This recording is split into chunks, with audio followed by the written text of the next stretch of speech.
This is the Monty Show, the truth in sports talk streaming. When you want unbiased opinions about your favorite team without the spin, all you have to do is find the Monty Show, streaming live and available 24 hours a day, 7 days a week on YouTube. And now, here's Monty. Hey, the Monty Show on National Championship Monday nights. Michigan and Washington for the college football playoff final tonight. Cannot wait. Michigan remains a 5.5-point favorite. And the question of the day is, Jim Harbaugh, are the Michigan Wolverines the villains of college football? We've got it all covered for you today. We've got SMU broke as going to the ACC. You know, I think we told you there were going to be unintended consequences. We'll talk about that. We have got new tapes today. It's all good. The Monty Show, as always, presented by our good friends at The Advocates, theadvocates.com, the best injury attorneys in the business. And I just can't implore you enough. Do not wait until you have been in a wreck. Do not wait until you get hurt at work. Have it in your phone. Have it on the top of your mind. Theadvocates.com, where you never pay out of pocket to talk to an attorney. There are no consultation fees. There are no retainers. In fact, you can chat with an attorney live online right now, and it won't cost you a dime. Theadvocates.com, where you do not pay unless and until the advocates win your case. Theadvocates.com. Make sure you tell them you heard about it on the Monty Show. We have got Michigan versus Washington. The number is up to 5.5 for the Wolverines. And I can't help but believe the storyline in most people's minds, especially if you are rocking the Huskies tonight, is that Jim Harbaugh and Michigan are villains. You may even call them cheaters. What I tell you is players make plays, and this is a discussion for another day. But it is unbelievably difficult to put out of your mind that Jim Harbaugh is a villain. I don't think there's any doubt about that, whether it is the way that he has handled the level 1 allegations, whether it is recruiting during the COVID period or sign stealer guy. It almost doesn't matter. Jim Harbaugh seems to find himself in the middle of controversy, especially since he has walked on campus at Michigan. First, it's that he was not winning enough. He wasn't winning big games. Now he's winning too much and doing it the wrong way. Jake, is Jim Harbaugh the ultimate college football villain? Yeah, I think Jim is, he's personified the role. I think Jim Harbaugh, loves the game. And to be a villain, you got to really appreciate, being in that role. And I think he does. I think he likes being in the center of the media narrative. He likes the us against the world thing. He likes, his assistant coaches crying on the field while he was allegedly suspended, but still in the building. He loves this game, this scheme, this type of environment. And so, yeah, I do think he's the ultimate villain in college football. I mean, we've had, some guys over the years that have kind of played that role, but Jim has kind of taken it to a new level. When you have a combination of, COVID dark period violations now, along with sign stealer guy activity, along with winning games, I think you have the perfect recipe to be a villain in college football, which is why tonight is such an important moment in Jim Harbaugh's coaching career.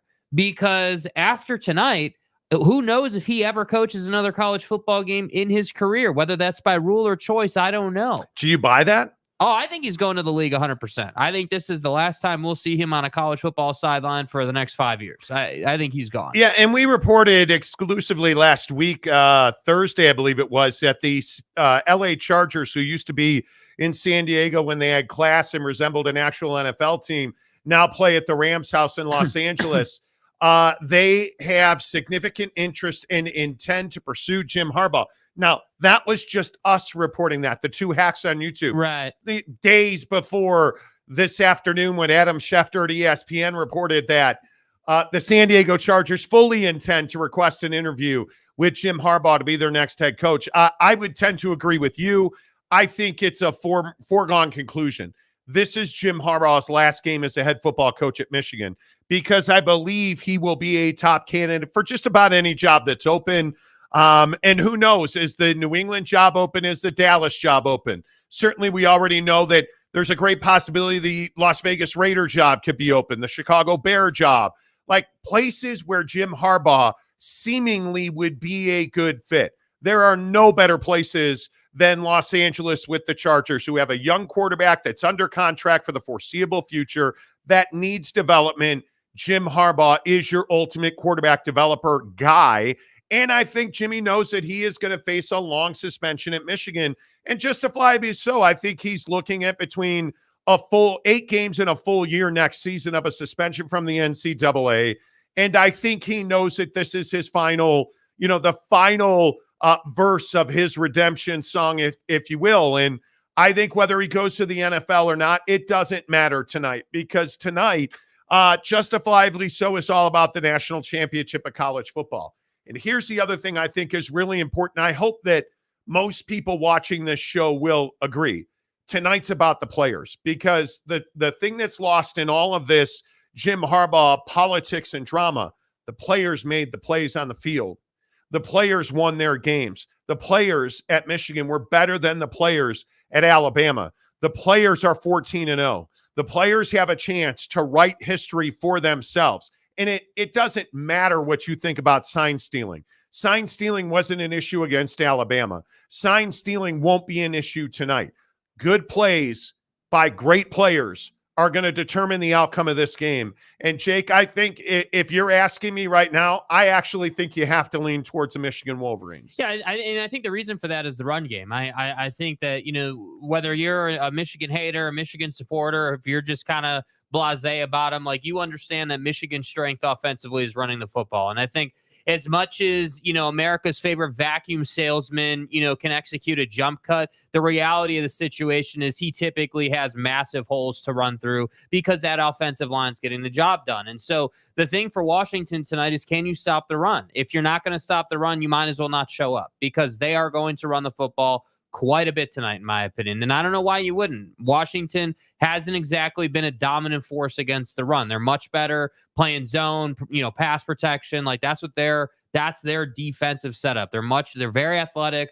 They're just better against the pass than they are against the run. So for Michigan, yeah, I think you're going to run the ball a lot. And I do think the 5.5 point number is pretty spot on. Not a touchdown favorite, but more than a field goal favorite, which I think is pretty fair based on the fact that you won against Alabama in overtime by a touchdown. That seems pretty straightforward to me. So who do I think is going to win this ball game? I think if Washington can hold Michigan to 3 yards a carry, if you can keep them just in a reasonable number, you're going to win the ball game. I think Washington's wide receivers are more athletic than those cornerbacks that Michigan have. Now, I also think it gives Washington a huge advantage that they have a quarterback that can put it in with pinpoint accuracy 50 yards down the field on the sideline. This is the best quarterback that Michigan has faced in the last 2 years. And I think when you look at what Michael Penix Jr. is, he's a guy who loves the moment.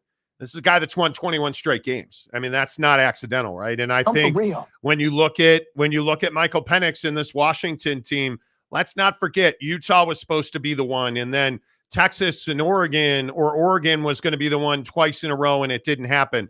And then Texas was going to be the one because Texas has the athletes, and still they prevailed and won their 21st game in a row. This isn't a fluke. It's not an accident. Kalen DeBoer has done a great job.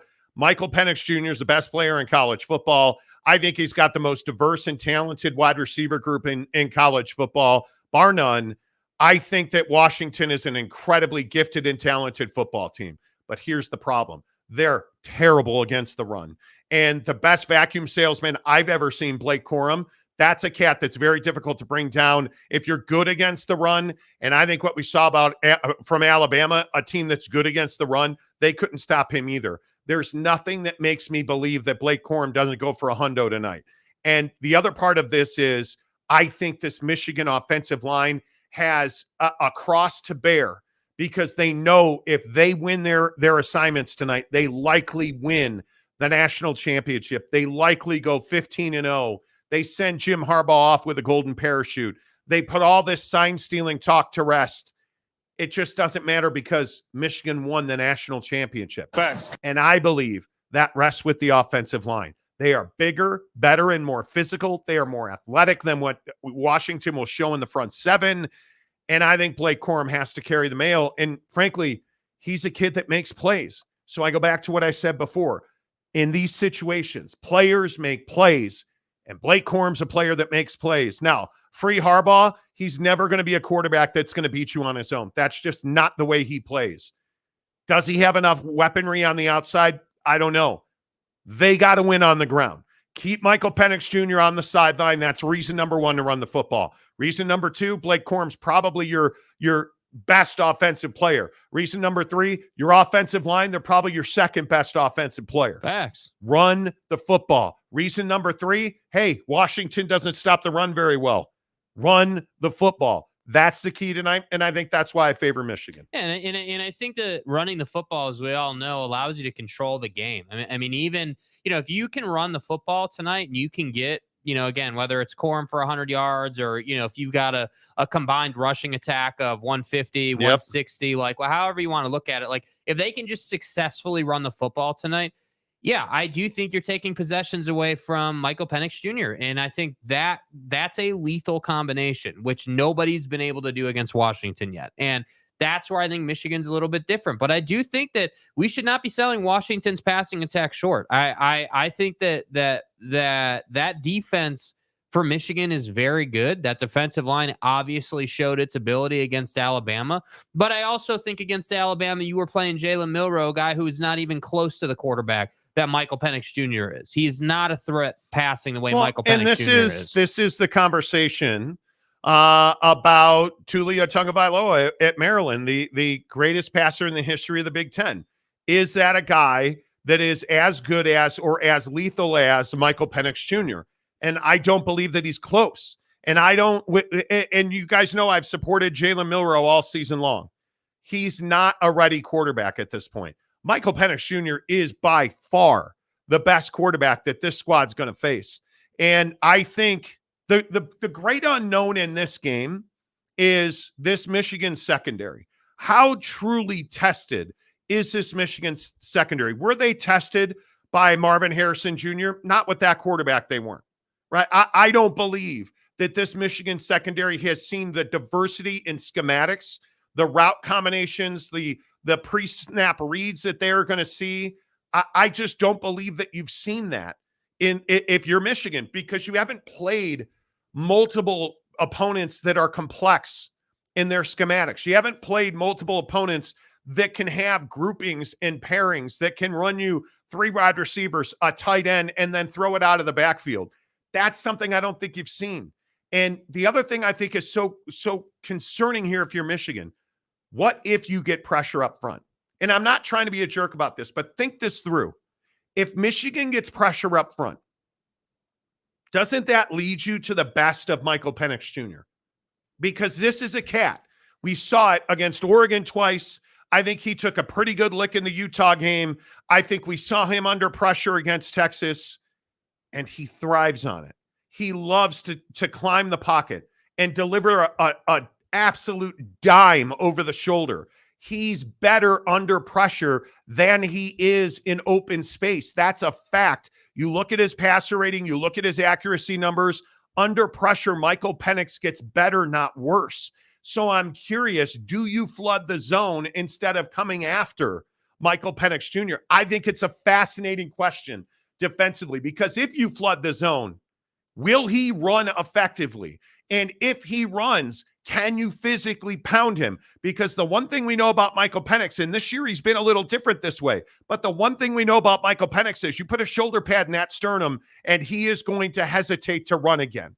I think we've seen that during his time at Indiana, certainly. Well, he's a different player now. During his time, especially last season, when he took a licking, yeah, he kept on ticking, but he ticked in the pocket and not outside of it. And I think it's a very interesting question with a mean-spirited something to prove Michigan defense. Is Michael Penix able to beat you with his legs? Well, I think Michigan's trying to do both. I think Michigan's trying to flood the zone and get pressure.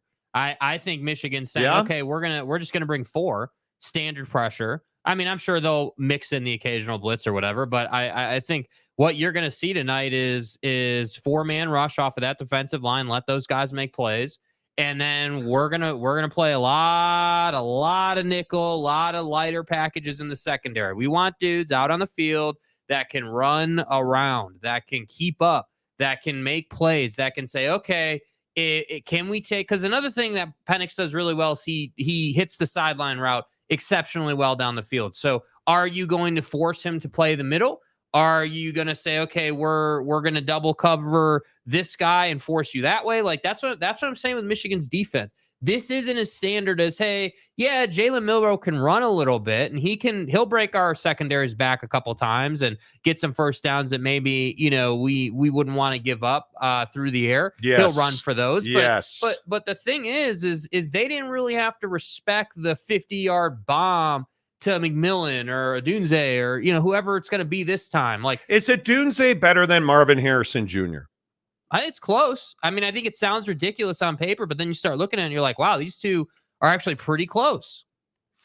I think that's a huge question because the other thing you have to remember is this Michigan secondary, they're good on paper, man. They look like the world is their oyster and you're living in their secondary.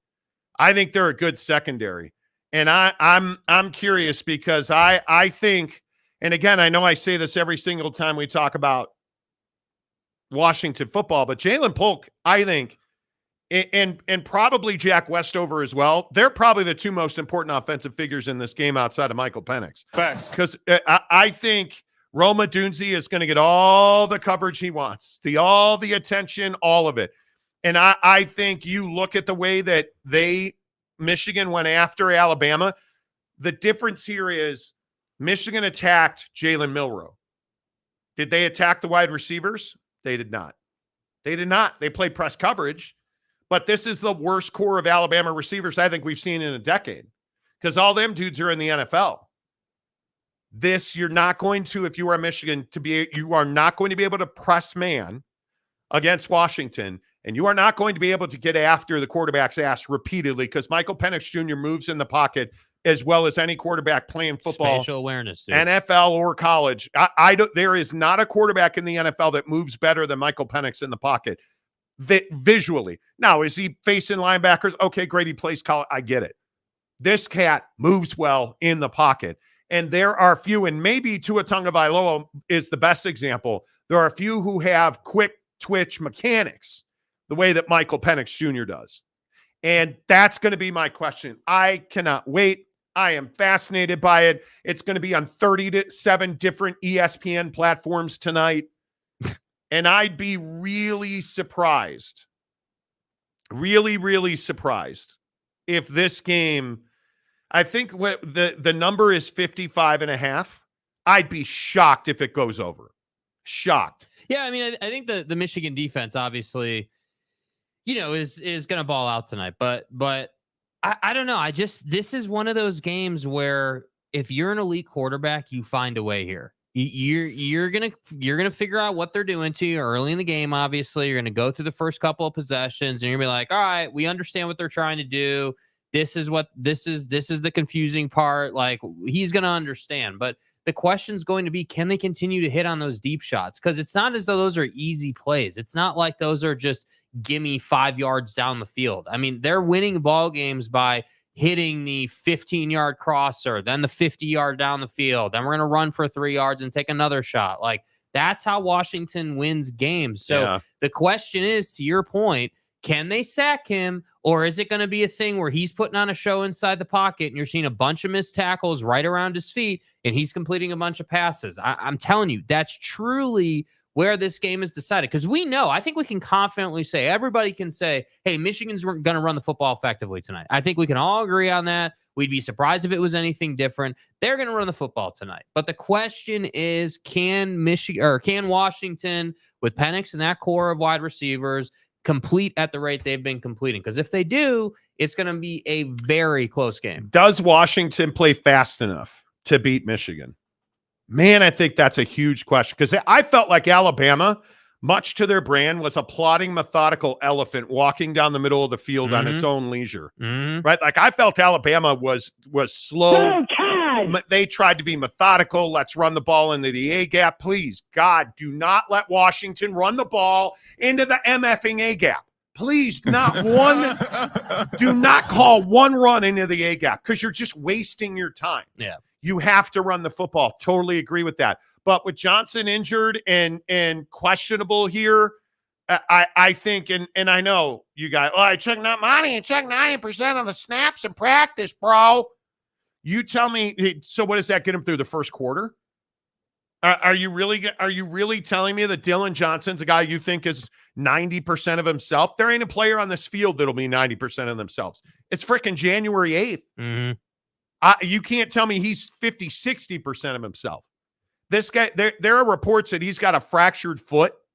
Come on, man. If he truly has a fractured foot, and he'll play, I think you could cut his foot off and he'll still play because that's what these kids do. You know. But this is 31-24 Michigan. And I just don't know. I don't know I can't find myself believing. I can't find myself going over 55.5. Not with this, not with these two defenses. And I think it would take a special performance by Penix to go over 55 for sure. If it may be, I'll stick with my Thursday, Friday prediction. Whoever scores 31st wins the game. Mm-hmm. Yep. And if this game goes over, you gotta like Washington. You gotta like Washington. I think it's going to be really close. Michigan will control the clock. Now, they did that against Alabama, and Alabama still ran more plays. But at the end of the day, Alabama was one play behind Michigan. Couldn't snap the football. We're not going to see that with Washington. So, again, I can see Washington win the game. And tomorrow, don't come in here and say, Mountie won too many pizza puffs, fat ass. You got it confused, bro. I'm not getting it confused. I can see a way that Washington wins this game. So get your facts straight. I can't see a way, you mullet-wearing freak, that this goes over. I can't see this being a 60, 64-point game. I can't. I don't know, dude. I don't know that free Harbaugh is a good enough quarterback to score 30 points on his own. Right. But what if I said, hey, Corum's going to have 3 touchdowns in this game, and Penix is going to have, 350 yards, 4 touchdowns, like, you never know. I mean, there's no, we don't know how good you are until you play the best defense in college football, which is Michigan right now. And that's why I'm saying, I agree. I think Michigan has a better chance of winning this game than Washington for sure. But I'm definitely not going to sit here and say, wow, there's no way Washington's winning this one. Yeah, there absolutely is a way Washington can win this one. Slow them down on the ground, hold them to 3.5, 4 yards maybe. Don't allow the 80-yard Corum run. That's all you got to do. And then your offense has to be him tonight. You've got to be on schedule. 3rd and 3, not 3rd and 9. Be aggressive on first down, right? Take your shots down the field and then have really good, smart, effective play calling. Because that's the other thing in the Alabama game. There were so many times where I was like, dude, they're not stopping you if you just run the ball outside. Run the ball into the flat, maybe a little disguise, maybe a little reverse pivot, whatever, but run it into the flats. You were getting 4 or 5 yards a pop. But Jake, can we get emotional together? Hang on one sec. Can we get... Can we talk about Scam Newton? Tim Tebow. Vince Young. Forks up. Can we talk about the great run by washcloth master Deshaun Watson? Trevor Lawrence and that flipping huge forehead. 5 head. Thank you. Is Michael Penix that quarterback? Yes. That will put the entire team in a wheelbarrow and just push them down the field to victory? I'm for real. Because we get it once every couple of years, man. And I'm telling you now, free Harbaugh ain't that quarterback for Michigan. He's not that dude. Nope. He is not that dude. But man, if you think about what Joe Burrow meant to Joe Burrow. Joe Burrow. If you think about Joseph Lee Burrow what meant to LSU, he was the whole world. And he had great wide receivers. Who's that sound like? Well, an elite quarterback should have won the Heisman. And he's got elite wide receivers. Man, I wish there was a team in the college football playoff this year that had that setup because we'd know who was going to win the game. Tell me Michael Penix Jr. doesn't fit the profile. I want the best people. And tell me Michigan does not. Because usually when we get that sexy-ass sports car running down the middle of the field like Michael Penix will, they win the game. But I think I am more willing to go with Michigan. And listen, if you're a betting man, your bread should be moneyline Michigan. I'm not betting spreads. Moneyline Michigan. That's the play tonight, right? Mm-hmm. That to me, that's the play tonight. I am not here to bet against the defense because I think that the head coach of the Los Angeles Chargers has put together a very good football team that has two really good coordinators, and I think the defense is going to come through tonight. Just stalwartness. 31-24 Michigan. That's I can't get away from the under on this game. And I get it. I'm stupid. I don't know anything. And I read my comments on YouTube and I get it. Every Michigan fan thinks I'm a fraud. Well, here I am, Michigan fan. I'm picking Michigan. That means Washington's going to win. We know how this game is played. Yeah. Should we hit the buckshot before we make our final predictions? I think it's on, dude. We're 27 minutes in the program. We can't be making final predictions yet. Come on.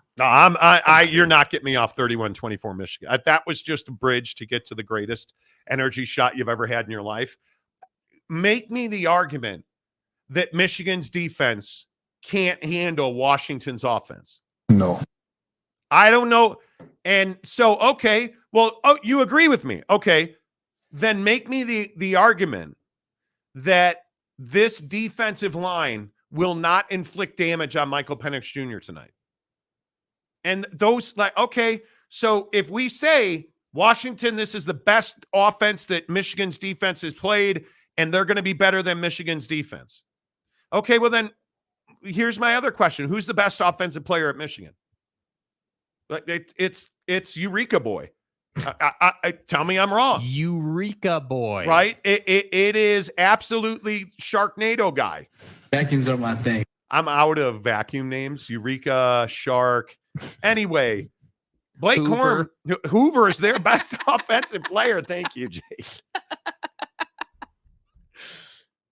Blake Corum, Balake, is the best offensive player at Michigan. Mm-hmm. He plays running back, and he plays it well. As undersized and mighty as he is, Washington does not play the run well at all. Can you measure it? Now, you want a couple of players that can get after the quarterback's ass? Absolutely, you're Washington Huskies. But I'm telling you, Penix is as good as anyone at making someone miss in the pocket. How many times was he standing there like a statue, and Texas's defensive line was like, yep, I got him. And then all of a sudden he deked you and you were on your ass and he was 50 yards down the field. That's what this guy does. So that's what I'm saying. Like, I don't know. I truly believe Penix's shiftiness in the pocket is as good as their defensive line is at getting home. And that's what the national championship of college football should be about. Your best player versus our best player. Who's going to get the job done? And that's truly what I believe we have tonight. And by the way, and we're going to get to Florida State later on and all that nonsense. By the way, they got it right. The College Football Playoff Committee once again delivered. They got it right. Why do you say stupid stuff like that? We all know that SMU got screwed out of the college football play. Oh, wait, that's later. And they weren't in the cop, but that's bullshit. Unintended consequences.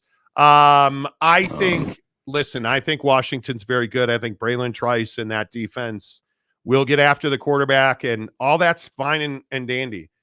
Explain to me how you put up, because if they score 30, they'll score 35. Mm-hmm. How do you put up 35 on Michigan's defense? Because I know how to get to 30. Them. That's how you run by them. Well, that secondary is very good at not getting beat deep. Is that not what we said about Texas? It is. Texas is one of the fastest secondaries right, in the country. but Texas always had coverage issues, right? I think we all can agree their secondary wasn't tight. This Michigan defense wants you to be in front of them so that they can drill you into the ground like a manhole cover. Like they're coming for that ass. Mm-hmm. And I think that if I'm Michigan, nobody's getting behind me, and I am going to beat you into the turf. Like I am going to leave your DNA in Houston. And I'm gonna leave that so that I have more room for the championship trophy. Like they're going to physically pound Washington. Can Washington stand? I cannot wait to find out. Yeah. I can't wait to find out. All right, let's hit the Buckshot. Bucked Up Energy, the official energy provider of the Monty Show. Let's sit up straight in the chair. Whoo, shake it up. All right. Back on the Blue Raz run. We've told you guys this is the greatest energy supplement you're ever going to use. Stop doing the 5-hour energy. Stop doing all of this nonsense where what's the main ingredient? It's something you can't pronounce. Because you guys, it's garbage. When you look at what Buckshot is, it is elite ingredients that make an elite product that does exactly what it says it's going to do. It gives you what I think is really critical, which is naturally sourced caffeine.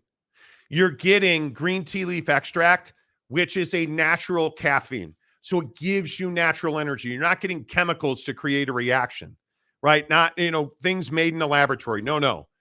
You get brain food and green tea leaf extract to give you that natural mental rise. Finish the TPS report, dude. Hey, maybe you're a day trader at Tri-Day Trading. You need to lock in for these last 2 hours. Buckshot. It's going to give you that mental lift. There's no crash. There's no spike. It just does what it says it's going to do. And as we prepare to disappoint SMU fans across the world, I say cheers to you, friends. You laugh. It's not. The SMU fans are going to be disappointed. But get it right now, buckedup.com. Use the promo code Monty20. Monty to get 20% off at checkout. Promo code Monty to get 20% off at checkout. And hey, you guys asked for it, and I appreciate everybody who went and got your links. Click the Babe links in the description below. Bucked Up has an entire line for women that's called Babe. And it is everything that women need to be at their best, to be healthy, to work out, to train, everything from greens to creatine, you name it. Bucked Up's got it for your girl or your gal. Get it in the link in the description below. There's a great sampler pack. And I know we all talk about ourselves and we're dudes and we want to be awesome, but you look at this Babe pack, it's 9 sample packets and a contoured shaker for $10. They'll send it right to your front door. Click the link in the description below. Bucked Up, the official energy provider of the Monty Show. All right, before we talk about SMU. Now, last Friday, I was a little disappointed in the comments section. It wasn't your guys' best work. So can we please do just a little bit better today? What do you mean you were disappointed? It just, we just didn't have good flow. Dude, we're 600 subscribers away from 50,000. Yeah, and we haven't even announced what we're giving away for 50,000 yet. Like, you should subscribe. It's going to be good. You guys want to know what we're giving away for 50,000 or you don't care? Okay, you don't care. Listen, fine. We were going to tell you, but like since that. you don't care, it's fine. Nobody said boo. Yeah, Matt Ritson for $2. Okay. It's tequila time. Washington beats Michigan 34-28. Let's go. So it's a shootout. Are you rooting for Jim Harbaugh to lose? Yes. Yeah, me too. Tanner Plummer, a member for 1 year. Okay, hold on. All right. Tanner Plummer, let's go, my guy. Even though you're a miserable Philadelphia Eagles fan, please. But how could you blame them, dude? They're going to go out in the first round. We all know that. Come on. Whatever. Washington beats the defense 35-31. Mark it down. So we have ESPN on the old television here in the background, running all kinds of stats about how Washington's got the #1 offensive line in the country. So that's what I'm saying. This is everything you ever wanted in a college football playoff national championship game. They're going. It's the best of the best, bro. It's great you have the best offensive line in football. Stay hard. That defensive line at Michigan, Monty hates Michigan. Dude, are you a Michigan guy now? Monty hates. We all know Monty hates Michigan. He's Yeah, ignoring lies and telling the truth. That means he hates Michigan. Dude, when did you become a Michigan slurper? I'm just, hey, it's what I do. All I'm saying is, that Michigan defensive front it's unbelievable. What's wrong with you? The only thing that I can say contrary to that Michigan defensive front, if now Ohio State center McLaughlin had snapped the ball, we're not having this conversation because it would be Alabama versus Washington. But in fairness, all year long we've said, hey, no looking back, no, no quarterback couching or whatever. No sign stealer guy conversation on the Monty Show here. I mean, we would never do that. So we never talk about Jim Harbaugh, the new coach of the Los Angeles Chargers. Excellent strategy, sir. I mean, we would never talk about how iconic it is to burn down one of the most prestigious, programs in the country only to leave for the NFL. We would never say that the FBI was on campus investigating computer crimes. Not on this show. Not today, certainly. It's a weed fence. Yeah, it's a weed fence. We know they waxed their body here in Ann Arbor. We're not doing that on this show. Okay, be America's team. Anybody check the bottom lip? Look at that. Jay Toffa, the best barber in the world. Because shit's going good. And if you follow me on Instagram, you saw that thing get whacked. You'd have seen it, dude. I made a personal sacrifice for the program, dude. No, you didn't. Paulo, the college portal out of control. It should not open till the college season is over. Why? Dude, I'm not here for portal talk today. Can we focus on a ball game, please? I play the funeral because music. The guys over here ruining the energy. You're in here, and thank you for tipping to do it. You're in here talking about how the portal's ruining the game. Yeah, okay, why is the portal ruining this game? Fine, cool. Stay over there crying about it. I don't disagree with you that there should be a smaller, more definitive portal window, and there should be two of them. One as soon as the college football season ends, and then the last day of spring football. We have every day besides today to talk about how crappy the portal is. He wasn't done, by the way. Oh. He said NIL deals should force all players to play all games. So, okay, you want them out there on crutches. I understand. I think that kids should take the money and play as little football as they have to play. But and I'm not even joking. A check for $500,000 and you could not play. You're telling me that you would still play. Come on. I watched back-to-back yesterday because it was snowing like a madman. Yesterday morning, Mrs. Monty and I watched the Deion Sanders Prime Video show again. Mm-hmm. You believe? So Shedeur Sanders got hurt at the end of the year. He shouldn't get paid his NIL money? Come on now. TJ Beck, Kalen DeBoer not signed his extension with UW. Where is he going? Michigan, the NFL? Yet to be seen. The ink isn't dry yet. Yet to be seen. I don't think we know. I don't think he knows. The eye patch. Breaking news, Harbaugh to be Raiders' next head coach. Yeah, they have a head coach, and he's not going anywhere. My fucking ass. So we'll see. Yeah, I would disagree with that. Bailey Dietrich says Shark, Dirt Devil. Okay. Dirt Devil. Yeah, Boston Mapes. Nothing sells like a good old Kirby vacuum cleaner. For real.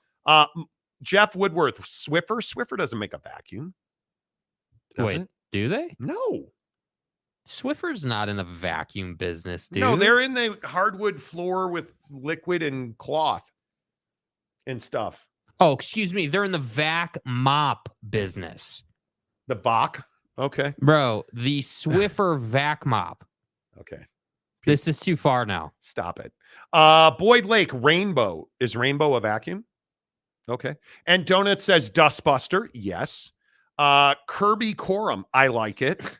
Dyson. Yes, Keaton Critchlow. There we go. Dyson. Stay hard. Long timer Keaton Critchlow coming up with Dyson.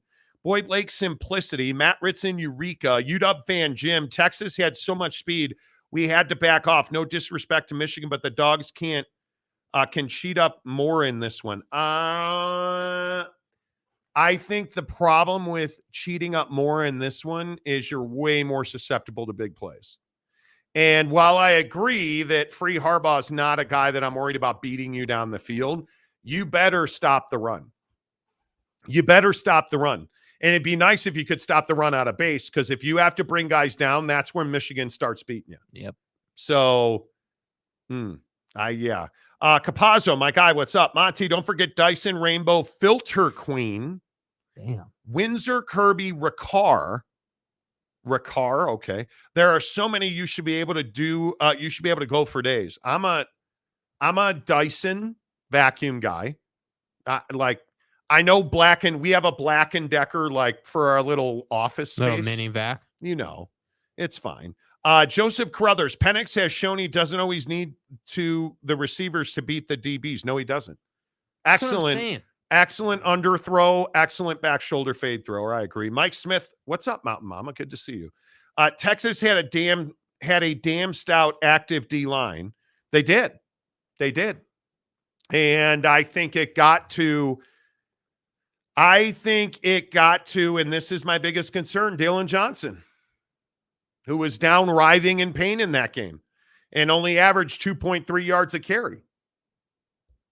That's a little concerning. So I'm saying, dude, this is the game we deserve. It's a phenomenal, probably the best defensive line in college football against the best offensive line in college football against what I would say is the best quarterback in college football. Yeah, and how many sacks did Texas have? Not a single one. So I don't disagree with that, but I think Texas also ran for 180 yards. And they did it really with Baxter Blue and Quinn Ewers. Mm-hmm. But what did Washington do to Quinn Ewers? They punished that ass. They hit Quinn Ewers. That's why I said I am certainly not sitting here married to my 31-24 Michigan, but it's the best score that I could come up with. I'm pretty formulaic when it comes to picking games, and I think Michigan will be able to carry the clock because they run the ball. And so I don't see, if you take 2 possessions away running the football, if you consistently have 7-8 minute drives, that's really damaging to Washington. And Michigan against Alabama, which is a pretty good secondary, and admittedly, Michigan did a really nice job with pre-snap disguise, and it confused Alabama secondary. And you look at the big plays across the middle.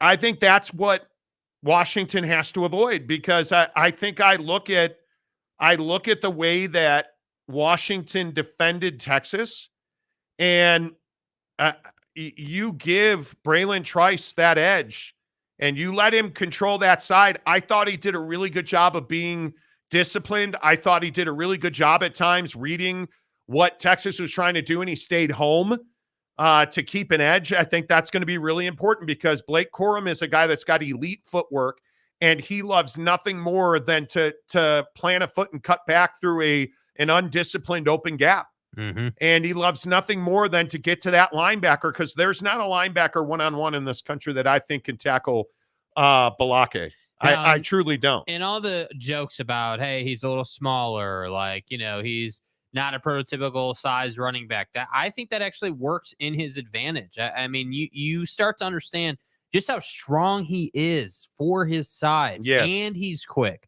So good luck tackling a guy that is smaller than you. So his pad level is definitely going to be lower than yours just starting out. He's quicker than you. So I guess I'm just sitting here saying, okay, let's just assume, hey, Michigan's going to run for a hundo tonight. No, just book it. Just write it down. That's happening. Okay. So they're going to be averaging 7-8 minute drives. That basically means that Washington is going to they're going to have to go, 80% success rate on their drives. Yeah, at least. You're going to have to score, probably 5 of 7 or, however many drives. You're going to have to score 10 of 12 or whatever it winds up being. You're going to have to score at a really high rate in this game. And by the way, it would be nice if you turned Michigan over once. I have to say that too. If they can find an interception in the secondary, that would be huge, because we saw that in the Texas game, and Penix ate them alive for turning it over. So if you can turn them over too, I think that really helps. But again, I just think this is a really difficult game when you really are honest about this game. Whether you look at the line play, You look at the quarterback situation. You look at the advantage Michigan has running the ball. You look at the athleticism on both sides of the ball outside. Like, these are two pretty evenly matched teams, but then you start looking at the grit and the want to out of Michigan's defense. Well, and that's the overcomer so far. So I don't know. I don't know. I really believe it comes down to what kind of Michigan team do we get tonight? Because if we get the same one we got against Alabama, which I would guess we would, I think they're probably going to win the game. But again, I just feel silly saying something like, yeah, well, Michael Penix Jr. isn't going to throw for 300 yards in this game. I find that hard to believe, dude. Really hard to believe. I find it very hard to believe. We'll see, man. We'll see. I don't know. I just, yeah. It's tough for me, man. Like, it is. Yeah. Boyd Lake, if it's a shootout, Huskies win. Derek Warner says if Washington can hold Michigan under 100 yards, they win. Well, I think that's a really good point. That's going to be hard to do, dude. If you hold Michigan under 100 yards rushing, they can't control the clock. I think that's an impossibility. And just looking at some of Michigan's numbers, I mean, you're looking at a situation where Michigan, I'm not going to say Michigan runs at will is a little much, but I think when you look at a 14-0 football team, what did they put up total? They're in totality against Alabama. My computer's slow right now. They ran for 130 yards rushing, and Alabama had 172. And it was 32 attempts, 4.1 yards a carry. The other thing that I think is really important here is how many penalties does Michigan take? Because they have been, I think, very disciplined in their biggest games. Like, if you go back to the Ohio State game and you start looking at the team stats in that game, they ran for 156 yards, and they only had 3 penalties for 34 yards. Like, they don't take a lot of stupid penalties, right? But that 156 yards, again, 39 attempts, 4 yards a carry. Man, if you can get 4 yards a carry, 5 yards a carry is elite. 4 yards a carry is awfully good. Like, if you can get 150 yards rushing. Now, Ohio State's defense, I don't believe, played their best game. I just think that Lloyd Carr had a very bad game coaching Ohio State that day. What, you don't like the Lloyd Carr reference? Mm-hmm. Okay. Mike Smith, Bucked Up and Buckshot are great names for that product. Babe, not so much. Well, it is specifically tailored for women. So I think it tells you exactly what it is, right? Kevin the Destroyer says, contoured for her pleasure. He's talking about the guy, be better. The Babe Cup. Well, what's wrong with that? Mm-hmm. What do you mean be better? We know where they're going with this. I don't know what you're talking about. I would never know such, terrible thoughts and stuff. Drew Christensen, a member of the show for 6 months. Drew, let's go, baby. Let's go, Drew. Best part of this game will be the ribs I'm making. Why, Drew? Why tell me that? What are you doing, man? Come on. Dude, I am a huge fan of ribs. Oh my God, I love ribs. So good. Matthew Farmer, a member for 4 months. Let's go, baby. Let's go, Matt. Good to see you. Charles Michael Sinclair. Okay, 3 names. Who the fuck are you? Serial killer found. Charles Michael Sinclair. The coat hanger bandit. Harbaugh, a lock for the Chargers. I think that will be his most aggressive pursuer. Yeah. And I think we had been hearing, I think several weeks ago we reported that the Bears had lost interest a bit in Harbaugh. And boy, did they look terrible yesterday. Mm-hmm. I think they know the Bears are not going to pony up if they fire Eberflus, and I'm not guaranteeing that. They're not going to pony up the kind of money that it will take to get Jim Harbaugh. I think the Spanos family will absolutely pony up to pay Jim Harbaugh. I think they know. The funny thing about the Chargers, they had a window with, Justin Herbert, that, the Keenan Allens, like they have likable guys on that team. Mm-hmm. They spent a bunch of money on the defense, and they just got worse. I think they knew that they had talent and they couldn't win. I think they believe Jim Harbaugh can make them a better team if they go and get more skill positions, which he will mandate. So I think that the Chargers will give him what he wants financially, and they will allow him to leverage his roster, in my opinion. So I think that's why the Chargers would be the best fit for him. Right. Cougar Tracks gives us 5 Monty Show Let's go, members. baby. Let's go, Cougar Tracks. Appreciate you and everybody on the show. Make sure you hit the like button on the program. Let's see, where are we at likes today? We've had 1,150 views and only 43 likes. Come on now, hit the like button. If you're watching on YouTube, please hit subscribe. We are really close to 50,000 subscribers here on the Showgram. We are at 49,398. 602 subs to go. Let's go. And I'm telling you, it's going to be amazing. What You're going to want to be a sub. And really, you're going to want to be a member when 50,000 it happens. is. It absolutely is. Katie Rader, Endo, very refreshing. What do you mean? Endo, what did I miss? Endo, very refreshing. Boston Mapes, only 2 coaches whacked today. I thought it was Black Monday. Well, you've had a bunch of other openings. I think you're going to get a decision on Eberflus from the Bears this week. I think the Bill Belichick situation still has not been clarified. Yeah, I'm not talking about that. Whether he gives up GM duties, I think you have to part ways with him. Antonio Pierce, it does not feel like, and I have heard that he's not going anywhere. He's going to be Devontae advocated for him. He is going to be the head coach of the Raiders. I just think that you have openings already.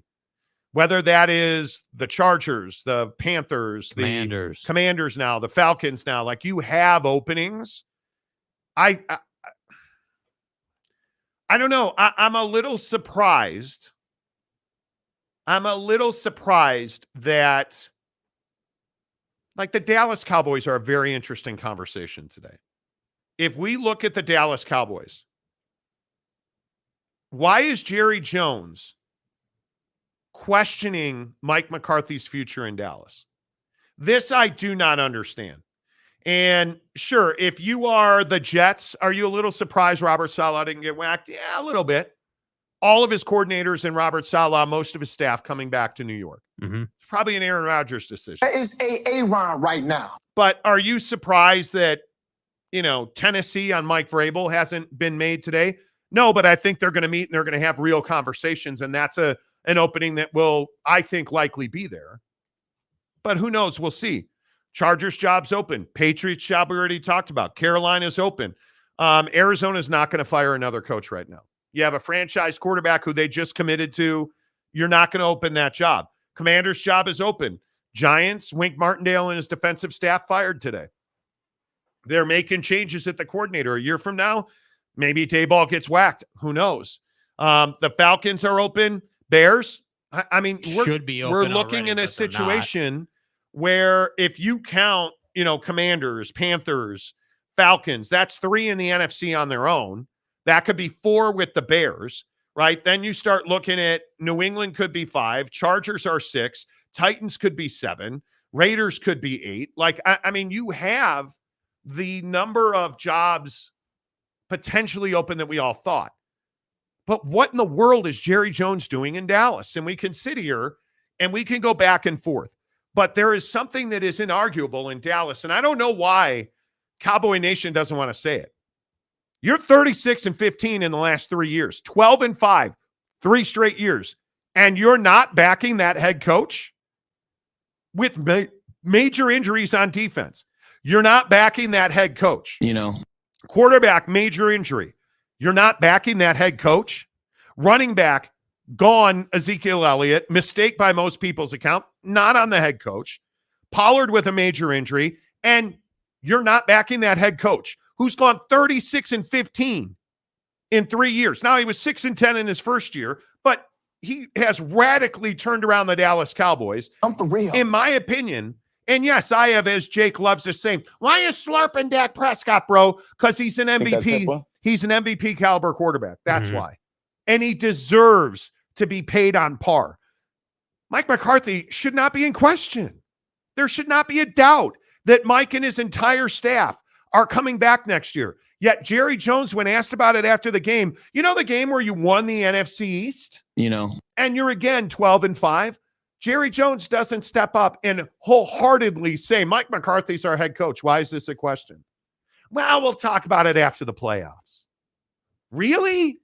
We're gonna talk about it after the playoffs. Yeah, because the Dallas Cowboys are notorious for having huge success in the regular season and doing absolutely nothing in the playoffs. So whether you get into the playoffs with 10 wins or 15 wins or whatever, you need to win in the playoffs. And this, in my opinion, is their best opportunity to make a deep playoff run. I mean, you're in a situation, what are you, the number 2 seed in the NFC? You're healthy for the most part.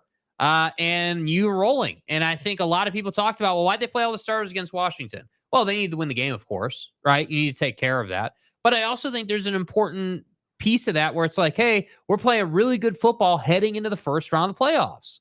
So if Mike McCarthy and company get into the NFC Championship game and they win that and go to the Super Bowl, then yeah, I would guess Jerry Jones is going to come out and give Mike McCarthy the, round of applause, total support comment that he's deserved. But I can't say that I blame Jerry Jones, dude. I mean, the goal is to win the Super Bowl, not be a 12-win team.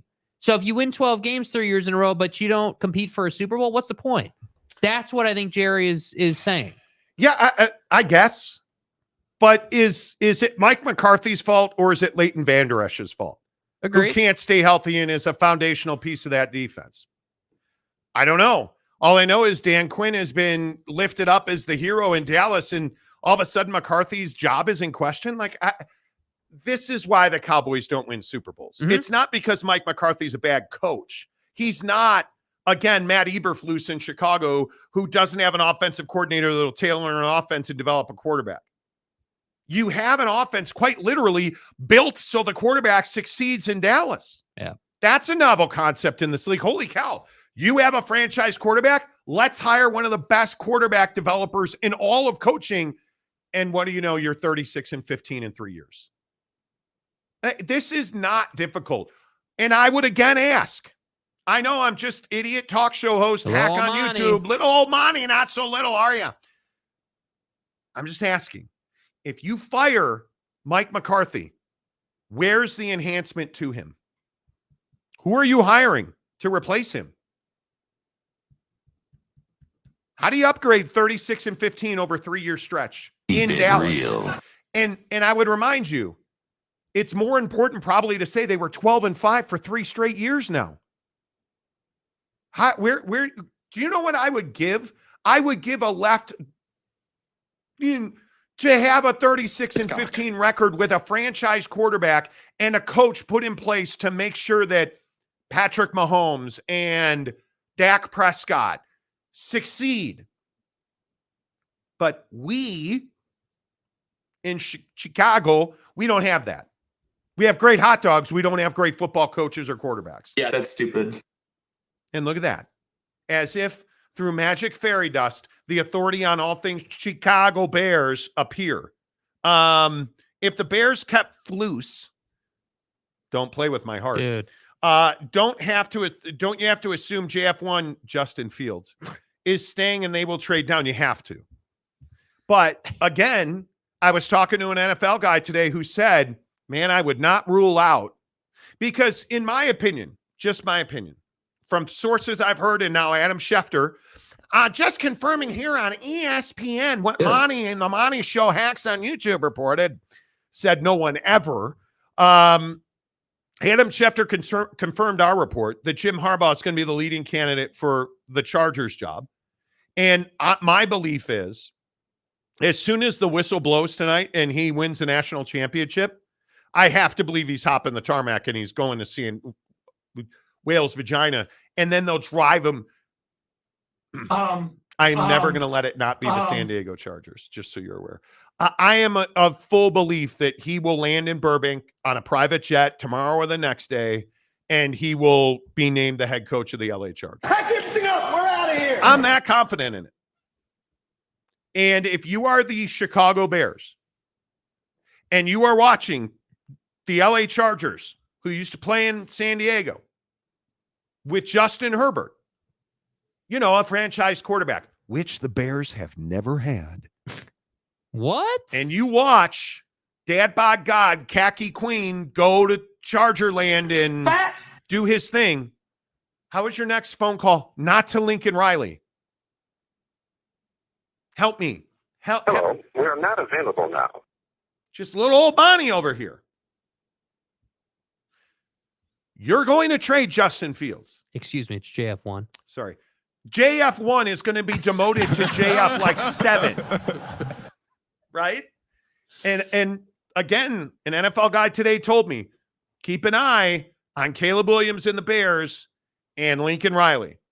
Because that's the only, if you think about it, and I am not a guy who ever did well in algebra, but if we do some trigonometry together and we talk about the quadratic equation of hiring a Bears head coach, no idiot that can do fractions would even tell you that if you fire Eberflus, who's the number 1 candidate? I think I've hit it every time. Because you have the number 1 pick. And if you fire Eberflus, much to my guy Arlington Bears' point here, if we fire Eberflus, we are probably trading Justin Fields. So we bear down, friends. We would naturally hire Marcus Freeman and bring Rick Meyer out of retirement so that we had. No, dude. My bad. Buddy wants to play with 10 guys on the field. How can you hire him? You would call Lincoln Riley and you would draft Caleb Williams. Because then it's not on, the bag of bones who currently runs the Chicago Bears. It's not. But the bigger question is, do you fire Eberflus? And does that mean that, again, we do the isosceles triangle? Yeah, with a protractor and stuff. And you fire Ryan Poles, the general manager with the Bears. Bears. Yes, I think it's a really interesting question. Yes, you did. Because Sweat was one of the best trades of the season and nobody's talking about it. DJ Moore, one of the best acquisitions of the offseason. Mm-hmm. Nobody's talking about it. DJ Moore had 1,000-yard season. Montez Sweat, did you see he made history? The only player in the history of the NFL to lead 2 teams in one season in sacks, Commanders and Bears. It's not like Ryan Poles has been terrible at going and getting dude and making the team better. He sucks at drafting people. But what you should be saying is he sucks at not drafting people. Well, that is a way that I would. Because, it's not like you had Patty Mahomes on the horn and passed on him, no big deal. No big deal at all. But yeah, the Bears are an absolute mess.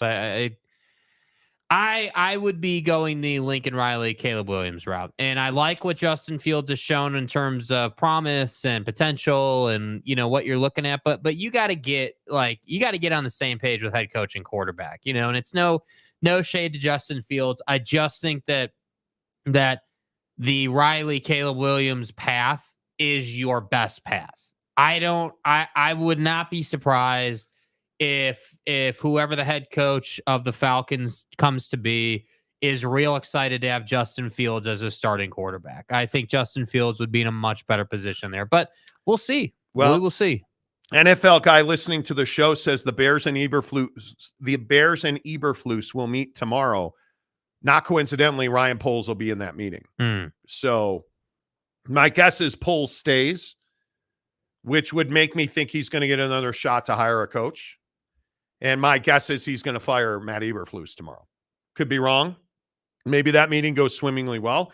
I think it's very difficult here on the Monty Show. I think it's very difficult to argue that the Chicago Bears were a much better December team than they had been November, October. Absolutely. And certainly in September. But I don't think that means that you should keep Flus, as our boy here said. But I also think the biggest issue is Justin Fields horrendously regressed yesterday in Green Bay.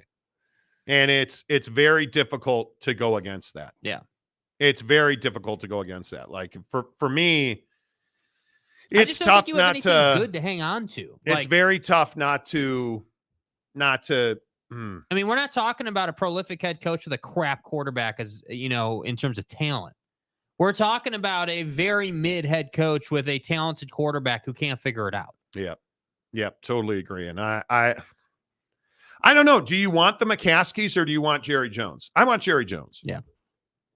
If Jer, I know Jer listens to the show. I said Jer. Right, Jer Bear. Yeah. I know he listens to this. I don't have another name. I know he listens to the show every day, Jer. Buy the Bears. Sell the Cowboys. It's that simple. You hate Dak anyway. Sell the Cowboys. Let it be somebody else's problem, right? Come on now. Let's see. Matt Ritson says, Calford and SMU discount to the Pac-2 conference. Get into that in 5 minutes on the Monty Show. Oh, boy. Somebody ringing the doorbell at the Casa de Monte. What do we have here? So not spam calls today. Can you load it up? I can, but I don't. Hello. There's a young lady at our door. Is she back? No. I don't know who that is. Miss Monty going to have to handle that.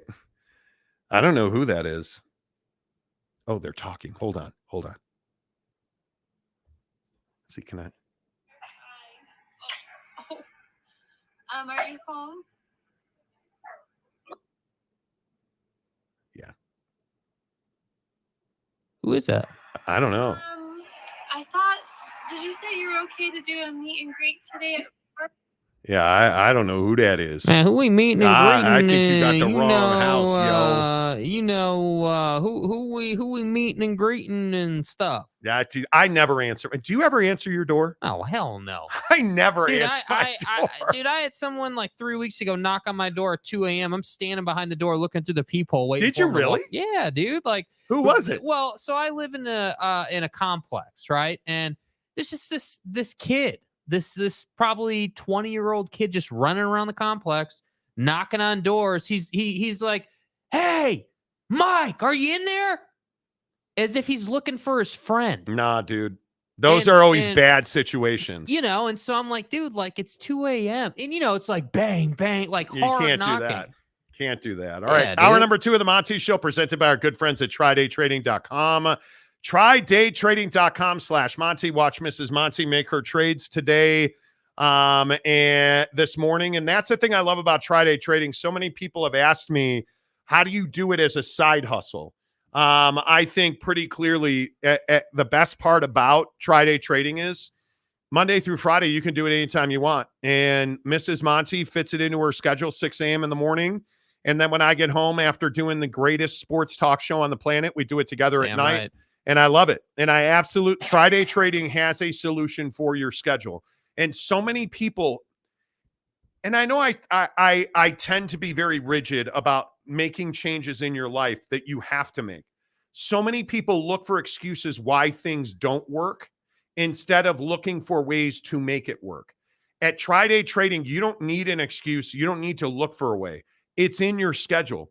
You have to ask yourself, and this is much like our gym conversations, why I've lost all this weight. Like, got on the scale this morning. I've lost 5 more pounds in the last week. Fantastic week because I'm getting up at 5 a.m. and doing my training. I'm eating well. We're TryDay Trading at 6 a.m. We're TryDay Trading at 7 p.m., right? Like, if you want it, you can have it, but you got to go and do it. Take the excuses away from your financial difficulties. If you're in credit card debt, if you have student loan debt, maybe you're somebody that, so many people have said, hey, will it help me pay off my house? That's might be the number one question about TryDay Trading. Yes, pay your house off early. Make early payments. Pay down your interest on your mortgage. Pay off your car early. You have that flexibility at TryDay Trading because they're full-time traders. After they graduate the TryDay program, they're on average making $1,000 a day with the TryDayTrading.com system that they learned. You get proprietary coaching that goes on. You get their algorithms or proprietary software. They hand it to you. You simply have to take the reins and run. And when you do that, hey, you want to do it part-time? You want to do it in the morning and then you come home at 9 o'clock at night because you worked all day? Count your money, man. It takes you an hour maybe to program all your trades. Hook it up. TryDayTrading.com. It's a $10 charitable donation. They have a charity every month that they designate. They give your $10 to that charity. It's a one-time $10 payment, and you get a 30-day trial membership at TryDayTrading.com, and you get everything. You immediately get a coach. They immediately put you in the simulators so you can start trading, learning all the software, learning the indicators. Into load of fun, TryDayTrading.com/Monty. Let's get a couple more of your comments before we get on to SMU. Matt Ritson, yes, we will get to SMU. The hanger guy, serial killer, three-name guy, Charles Michael Sinclair. I'm kidding, Charles. It's my parents' fault. I don't go by three names in everyday life. Raiders make me nervous. If you went by three names every day, I'd be like, oh, hey, Michael Charles Sinclair. Guy, please don't hate me. You know. Where does Lincoln Riley end up? I think Maury Alvarez, who's been a member of the show for 12 months. Let's go, baby. Let's go. Absolutely crushing Maury. Appreciate our favorite Floridian, Maury Alvarez, who won our $100 gift card. Yes, he did. I think Lincoln Riley ends up staying at USC because I am not convinced that Eberflus will get fired. I'm not. The Bears are too nice. I am not convinced that Matt Eberflus will get fired. And the thing that worries me is the Bears had too much success in December. The defense, there's no way to say they went out and made changes. That defense got better. Justin Fields is not a franchise level quarterback. He is not. Look at all the talk we've done on this show about Lamar Jackson in Baltimore. Look at that development. Look at the pocket passer growing, developing, reading deep. Look how much better he is with the pre-snap read that allows him, because what they've done in Baltimore is what the Bears need to do with Justin Fields. They give him two reads, right? Post-snap. He reads that defense, right? Pre-snap, and then he's got two reads. What do I see pre-snap? Let me call that out. Boom, snap the ball, bang here, not there, right here. That's as simple as it is. And he always has the ability to throw the ball down the left side of the field. You notice, where is his deep ball outlet pass? Down the left side, because he's more accurate throwing to his left than he is to his right. And he is actually turned into a pretty good deep ball thrower across his body. The Bears have never done that for Justin Fields because you have a defensive guy as your head coach who his priority is never going to be scoring more points than the opponent. It's that simple, man. Harry Austin, a member of the Monty Show for 7 months. Let's go. Sorry. Pick up the pace. Yeah, I was on page like 57 and had to go back. Harry Austin, our favorite San Antonian. I don't know if that's how you say that. Marty Schottenheimer, God rest his soul, is a prime example of a good regular season coach, but for various reasons, playoff, different story. That's why the Cowboys might make a change. I think it'd be a huge mistake to make a change. Huge mistake. Jimmy Otson, Cowboys 2-4 in the playoffs since 2016. Not Mike McCarthy's fault. It's not. Big Blue Horses. Is there a can't-miss quarterback in this year's draft? I think the only one that now I would call can't-miss is Michael Penix. He's got that big Penix energy. So see what he did there? It's like big Penix energy, but it's also like big energy. You know, Skok. Yeah, you know, it's that's what it is, dude. Nice What job. we do. Yeah. Brandon Butler, there wasn't Poles J2H. That was Pace that passed on Mahomes, right? What they fired him, and we still suck. Yeah, and our personnel that's what I mean. decisions It are doesn't matter. still terrible. Pace, polls, you know, whoever. You're terrible. Change your pace on the polls. Let's go, dude. Like, it doesn't matter. The Bears personnel decision. This is a franchise, and any Bear, Brandon Butler, you're more than qualified. This is a franchise that has never once prioritized the franchise quarterback Because it's garbage. as close as they got, in my opinion, is Jay Cutler. And they didn't support around him. So I don't know. You do what you do what you think you do, right? Mike Smith, the power of Penix compels you. That's right. The power of Penix compels you. That's right. Do you know what she did? Do you know what Harbaugh did? These are all references to The Exorcist. Thank you. See? My guy. Delaric, a member of the show for 10 months. Let's go. Delaric, you stud. You think Belichick stays or who else goes? I think that the biggest one in my mind is, I don't doubt, if I were leaning, I'd be hard leaning to Belichick being out in New England. I think it's really interesting that you have a situation where Belichick is the Patriots. And I can't remember who on ESPN told the story today, but there was an owner who was asked, well, why did you fire that head coach? And the answer was, well, I wanted my franchise back. I think that's the best explanation I've heard to cover what's going on with Belichick. It's been too long, and he's been too rigid. And he may be on to Cleveland. They're on to a new coach, and they're on to a new general manager. On to Cincinnati. And I think it's too much now. You've gone through too much. The offense has waned far too far. Yeah, we're focused on the Jets today. You're the worst offense in the NFL. Can't do that. Yeah, we're not making any changes. I am somebody that tends to lean in the direction of he wanted Brady gone. And I just can't forgive you for that. Bill Belichick's a phenomenal head coach, arguably the best head coach ever. He will have half a dozen opportunities the minute he is done in New England. 100%. They need to move on. They need to move on. Now, Mike Vrabel in Tennessee, I'm far less convicted that he's going to be gone. Far less. I feel pretty strongly, based on people in Chicago and the NFL that I've talked to about it, I think the Bears will make a move on Eberflus, and I think Poles stays. I would, in confidence polling, Mike McCarthy keeps his job. Dak has been too good under McCarthy. He's developed far too much. And they have won. I think McCarthy keeps his job. I think, man, Vrabel in Tennessee is a tough one. I think he probably keeps his job. Mm-hmm. Big time personality, players love him. I think the personnel department's been a problem in Smashville, not the defense. I think the Bears fire Eberflus. And I'm all but certain that Antonio Pierce keeps his job in Vegas. That'd be shocking. Yeah, he's staying. I think Bill Belichick's going to stay. And I think they're gonna come out publicly and say we mutually agreed that Bill needs an offensive coordinator and a GM, and that will allow Bill to focus on the defense, focus on running the day-to-day, like really going back. So to you being think a he head stays? coach. I think he stays. Well, here's why.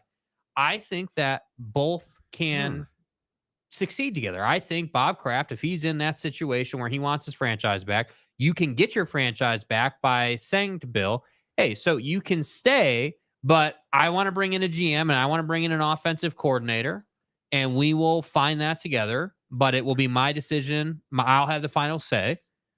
And that will allow Bob to feel like, hey, I got my franchise back. And for Bill, that'll allow Bill to be a better head coach. And let's not just crap on this guy. He is one of the best coaches ever. Yeah. And I don't believe he just forgot how to coach a football team. So that's where I think the mutual, there is a rub between Bob Kraft and Bill Belichick. Like I think even more, Bob Kraft's son wants Bill Belichick out. And I think the Tom Brady fight, Belichick won the Tom Brady fight. And I think Rex Ryan today made a really good point when he said, you win the Bill Belichick wins the Tom Brady fight, but he doesn't win football games. Time to move on. That's exactly right. That's great. You won the Tom Brady fight. Well, he went on to Tampa and won a Super Bowl. Okay. And you haven't won dick since Tom Brady left. Yeah. You're the worst team in the NFL offensively. And now you're willing to take an offensive coordinator. Wonder why that is. Come on. Let's be pragmatic about it. The New England Patriots need a change. And it takes balls to fire Bill Belichick. There's no doubt about it. I would not fire him. I would mutually agree to part company. That's what I would never fire Bill Belichick. I'm not doing it. He's done too much for this league and that team. Mm-hmm. But you need to move on. And you need to find a way that it's amicable so you two don't hate each other the rest of your lives. Yeah. But that's just me. Let's see. Who else? Aaron Wilson gifts a Monty Show membership. Thank you, Aaron. Appreciate that. Thank you. I can't see another way that ends. I can't see Mike Vrabel in Tennessee. He'll stay. You're Tennessee. You don't burn bridges like that. Then how many other jobs will open? I mean, Tennessee, I would agree he stays. Harbaugh's going to the Chargers, in my opinion. Patriots, I think it's going to be open. Panthers is open. Cardinals, no. Commanders is open. Is the Commanders a good job? That's a job where I think Bill Belichick would go. I do think it's a good job now. I think you've got a new owner who is, obviously got a point to prove, wants to win some ball games. Well, and he's trying to get a new stadium, so you have to build and you have to win. Mm-hmm. That's a good point. Yeah. Is the Atlanta Falcon job a good job? It can be. Absolutely. That is a great market. They have shown the ability to get to the Super Bowl.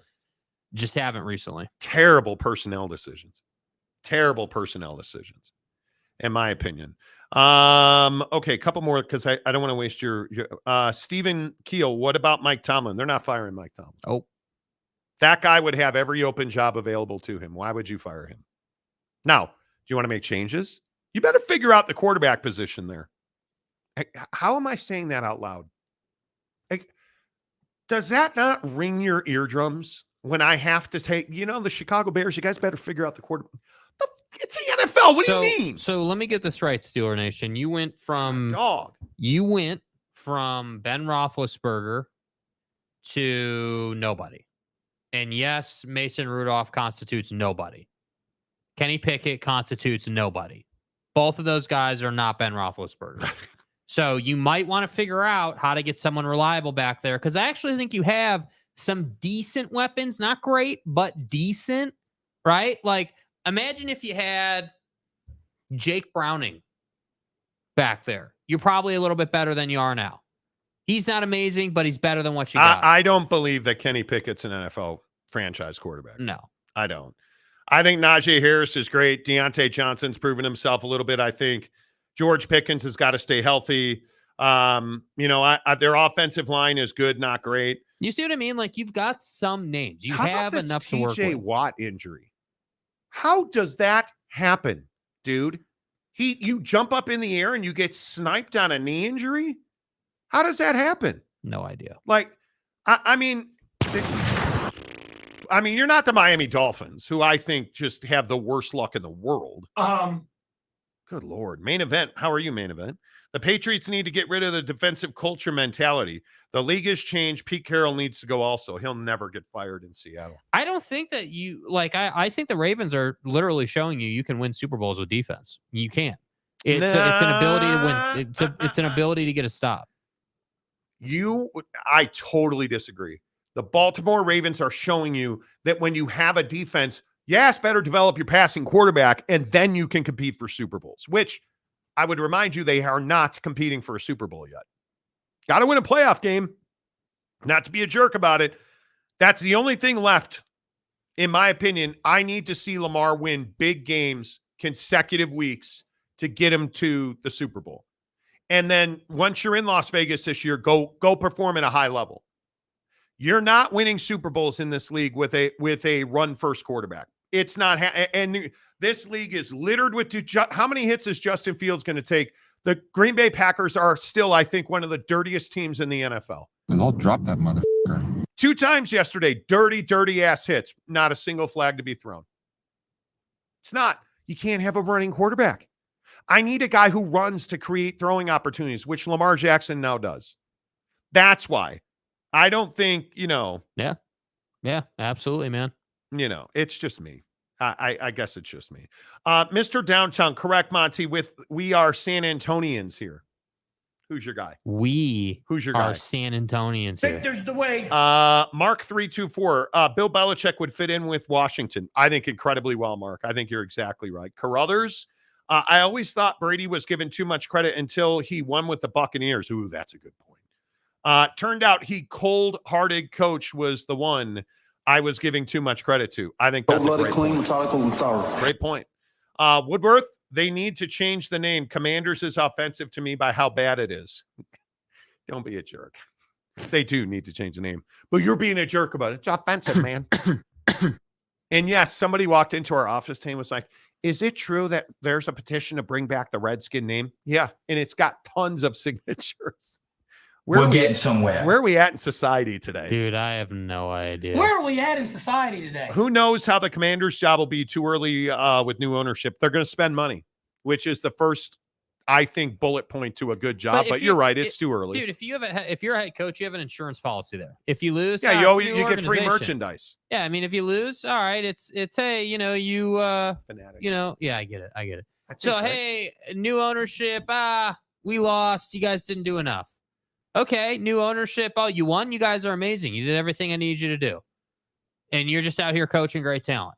I mean, that's what it is as a head coach with a new owner.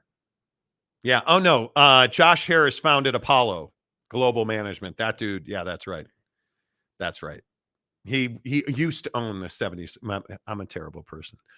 He's just got gobs of money. Let's just put it that way. Bryce Martin, Jacksonville head coach, just got hot. He'll keep his job, but they need to improve next year because they collapsed badly this year. Another team with tons of injuries. There's so many teams. Why is it so difficult when you get the job to do the job you said you were going to do? I don't understand these teams that make terrible personnel decisions. Like you have 5-head at quarterback in Jacksonville. Build an offensive line. Yeah, franchise quarterback for sure. Right? I'm a huge fan of that guy. Yeah, he can play. Bailey Dietrich, Zach Taylor, not when Burrowhead Stadium was out all year. I mean, that was a huge loss, in my opinion. Boyd Lake, if I'm Belichick, I'm going to the Panthers over the commies. Wow. Panthers' job is not a. Did you see David Tepper throwing drinks on people? Like, glad we find him like 5 cents. Yeah, no. Bryce Martin, Monty, Kenny Pickett is the man. What do you mean? Well, what's your best ability? Yeah, we're not making any changes. What's your best ability? Oh, your best ability is your availability. Think that's HIPAA? He's just average. There's nothing special, dude. Come on. Nah, dude. I'm not a Kenny Pickett Come guy. I'm not. Mr. Downtown, Monty, can you buy Big Penix Energy at Bass Pro Shops? I believe you can. Macaque. You just got to tell them you're a lank, and then they'll give you never mind.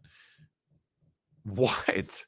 Mike Smith, Panthers ownership has proven to lack patience. Not sure Bill would want that. No. Delaric, after the last play of the New Orleans game, that may be open due to coach losing control of players. Okay, do you want to get into that real quick? Real quick. SMU, you'll have to wait just like you usually do. Jameis Winston's a disgusting person. I'm just going to say tell us how you really feel, bro. I've always disliked Jameis Winston since he was in the Beto's parking lot with the Uber driver. Actually, since he was in the Publix grocery store allegedly stealing crab. Then he was in the Beto's drive-through lane allegedly groping and being accused of groping an Uber driver. Other than that, well, being terrible in Tampa, that he sucked there too. And then not being good enough in New Orleans because he sucked there too. And then let me get this right. Dennis Allen, a really respectable guy who I know pretty well, covered him in Oakland. Dennis Allen has his New Orleans Saints with the game over, not close, at the goal line, sends in victory formation. Take a knee, Jameis. Game's over. What did Jameis do? Well, it wasn't Jameis. See, because according to Jameis, it was a team decision. That's bullshit. Jameis handed off to Jamal Williams, who ran it in for a touchdown, and embarrassed the entire Saints organization to the point where the head coach apologized. The GM called the Atlanta Falcons and apologized, and Jameis refused to apologize he apologized to DA because he sent in the victory formation, but we made a team decision. So DA will be okay with it. Apparently DA wasn't okay with it. You employ Jameis Winston. This is the kind of jackassery you're going to get because he lacks professionalism. He lacks ability. And frankly, he's a degenerate as a person on the whole. So I don't feel sorry for New Orleans. You knew what you were getting into when you hired him. But you have to at least admit. No, I don't. It's funny watching this dude in front of the media it's be like, not. yeah, it was a team decision. And you know what it is? It's actually embarrassing. I am embarrassed for Jameis Winston. You say some of the most unintelligent things I've ever heard any professional athlete say. It was a team decision. Well, the coach and the coaching staff, yeah, they're part of the team. And when you send in a play, you run the play that was sent in. You don't say, yeah, guys, I don't want to run that play. Allegedly, I want Jamal to get a touchdown. Is everybody here on board with that? Okay, great. Let's run it. And then you line up in victory formation and run it out of victory formation because you're a coward. You're a coward. Did you line up in the eye? Did you line up single back? No, you lined up in victory formation because you knew the defense wouldn't be expecting you to run it. And the other thing I don't want to hear about, well, if you had stopped him, this wouldn't have happened. You don't line up in victory formation and then hand it off to a guy getting a running start. You don't do that. It's called a lack of professionalism. I don't think he's funny. I don't laugh at Jameis when he talks to the media. I feel embarrassed for him and his family. Because that little escapade in the locker room last night, that was embarrassing. Jameis, you're not a fully functioning adult. You're not. Okay, I feel better. Good. You totally disagree with me. 100%. I mean, yeah, it's embarrassing. Sure. Lacks professionalism, obviously. Made the organization look bad, of course. But that's all just assumed and obvious. I think it's hilarious to me that this guy thinks he can get away with, yeah, it was a team decision. I think it's funny that he would even say that. It's so far out of left field to say that it almost has comedic value. I don't think that he thought about, oh, well, we're lining up in victory and still going to run it. That would look bad. All he thought about, and this speaks to what you just said, right? About this guy. All he's thinking about is, hey, Jamal needs one here. So we're going to line up in victory and then hand it off. Yeah, it's a bad look. But I'm not here. I'm not surprised. I just thought it was funny that he's like, yeah, I'm being respectable. And, I told DA that, like we got the call, but, we made a different decision. And it's like, dude, like, how are you an NFL player?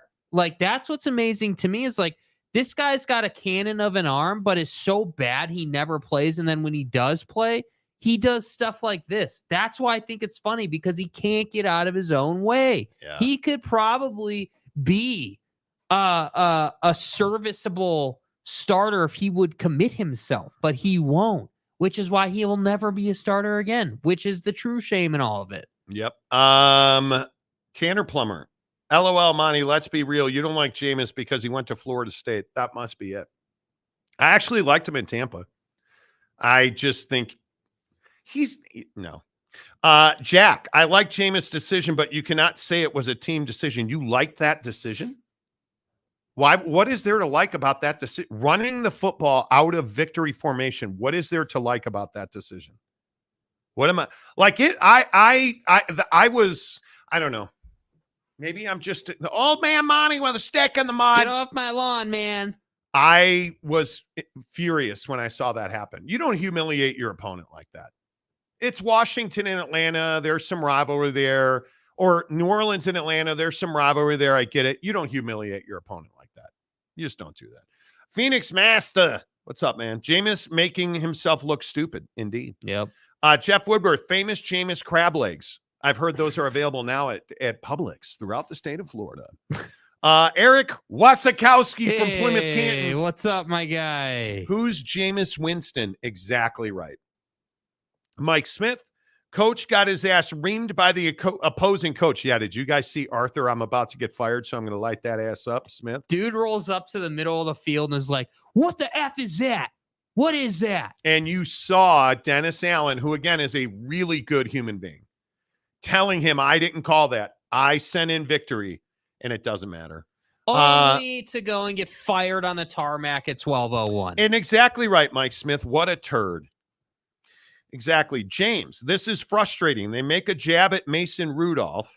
I put his numbers for the last 3 games where he complete. Are you talking? You're frustrated about James, us? Welcome back. And then they skip my I never even saw your comment. Bro, are you being serious right now, dude? How many comments do we have today, my guy? Yay! We have 897 comments today. 99 comments now. Almost 1,000 comments.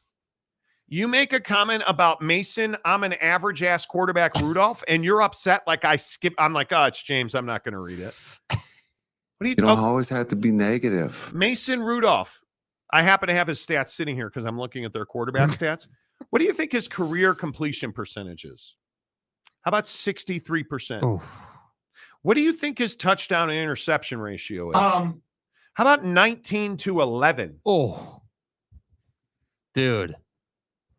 His rating in a career is 86.9. Because it's garbage. And you want to lump in 4 games where he completed 74% of his passes? He's not a franchise quarterback, and he's not a starter in the NFL. And every chance he's gotten, he's been terrible. He was on a heater for 4 games. Cool. Like, and now you're going to get upset because we allegedly skipped your comment and ignored you? Come on, man.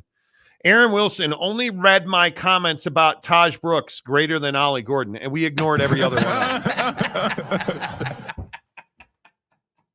Okay, awesome. that was funny. That was funny. Carruthers, it's okay. Rudolph the red-nosed reindeer was dumped on too. Like, we hate all Rudolphs on this show. Obviously.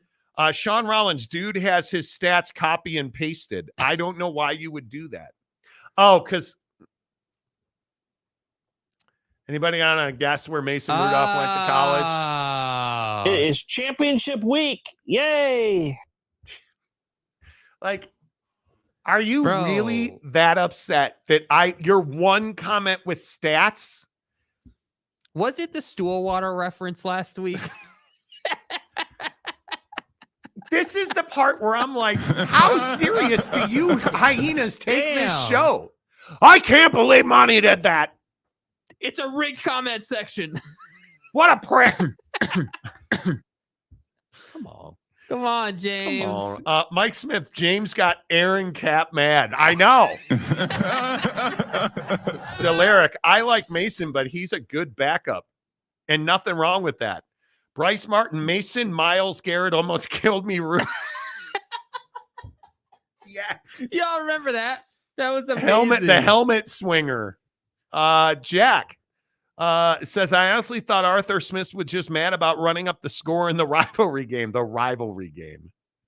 Right? Baston Mapes, it was boneheaded and at least lined up like you're going to go for it so the defense doesn't get inexplicably pancaked. And I agree with that. And I also agree with the people who said, hey, we get upset. Offenses get upset when they line up in victory and the defense comes for them.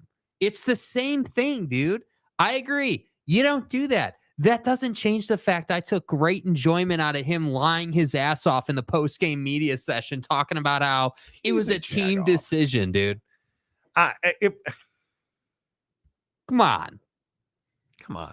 You're one of the greatest busts of your generation. Stop, Jameis. Stop. Tanner Plummer, as the former executive producer, I demand that only Empower McNabb comments get read. That's bullshit. I have to go by the... See, Tanner used to let us imitate him using a voice, and we're not allowed to do that anymore. And we are no longer allowed to talk about the alcoholic, hooker patronizing quarterback who threw up on the field during a Super Bowl. We're not allowed to talk about him. Yeah, it's kind of tough, dude. You know. And that's what we do most of our shows on, so the show's really taking a hit, you know.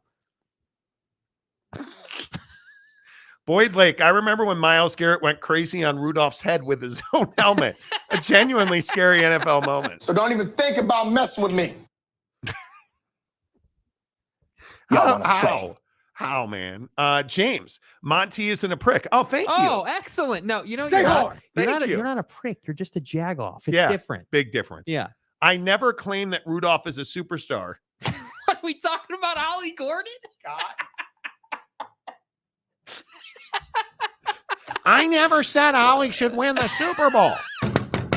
I said he should have the Heisman Trophy, not the Davy O'Brien. Okay, please continue. I need to know what the rest of this Do you remember the Davy O'Brien Trophy? It first went to Stampede Turd Stadium. Ferguson. I have a video on my YouTube channel about the complete reconstruction and redevelopment of Turd Ferguson Stadium and the Davy O'Brien Trophy. You can go see that on my YouTube channel right now, and I'll show you the brand new stadium. Boy, is it beautiful. I never claimed that Rudolph is a superstar. He's a serviceable quarterback that can win games. Well, then why hasn't he? Same question about Ollie Gordon. So wait, if you weren't claiming that he was a star, then why were you upset about us not reading the comment about his stats? I'm trying to understand. Wait. If the Ravens can win with Trent Dilfer, Bro. I think that was 1964. Bro, I wasn't even alive yet. Was Trent Dilfer, was that in Baltimore or Cleveland that then became Baltimore before, but after the other Are you confusing Trent Dilfer with Jack Trudeau? Because I just want to make sure we're on the. Did you really bring up the one outlier who quarterbacked the team that has arguably the second best defense in the history of the National Football League? Trent. Steelers can win with Rudolph if the Ravens can win with Dilfer. Okay. I mean, those are all great points. James, those are tremendous. Look, I'm going to go full Jameis here. I'm trying to be respectful, And we're talking about this for the team. Yeah, this is a team decision right now. Is that a real comment or is that a fake trolling comment? I'm trying to understand, bro. Like, can you clarify for me? Maybe ask the mascots. Yeah, the bobbleheads. I'm confused. James has a collection of Big 12 bobbleheads that drank all of his bucked up. So James, that's what this is about. Okay, James it all makes sense. James admitted on Friday he was crabby because he ran out of bucked up. So he ordered a case of bucked up Buckshots. And I'm guessing the bobbleheads drank them all again. It's not the best situation, and we all know that. Joseph Carruthers, Steelers started playing Rudolph, and their offense is doing a lot better now. Okay, I mean, he's like Jake said, he's had a great 4-game run. He's had a good 4-game run. I mean, he's averaging, and let's get crazy now, 9.7 yards per attempt and 3 touchdowns in 4 starts. 4 games played. Not even starts. I mean, that's different. I think when you look at the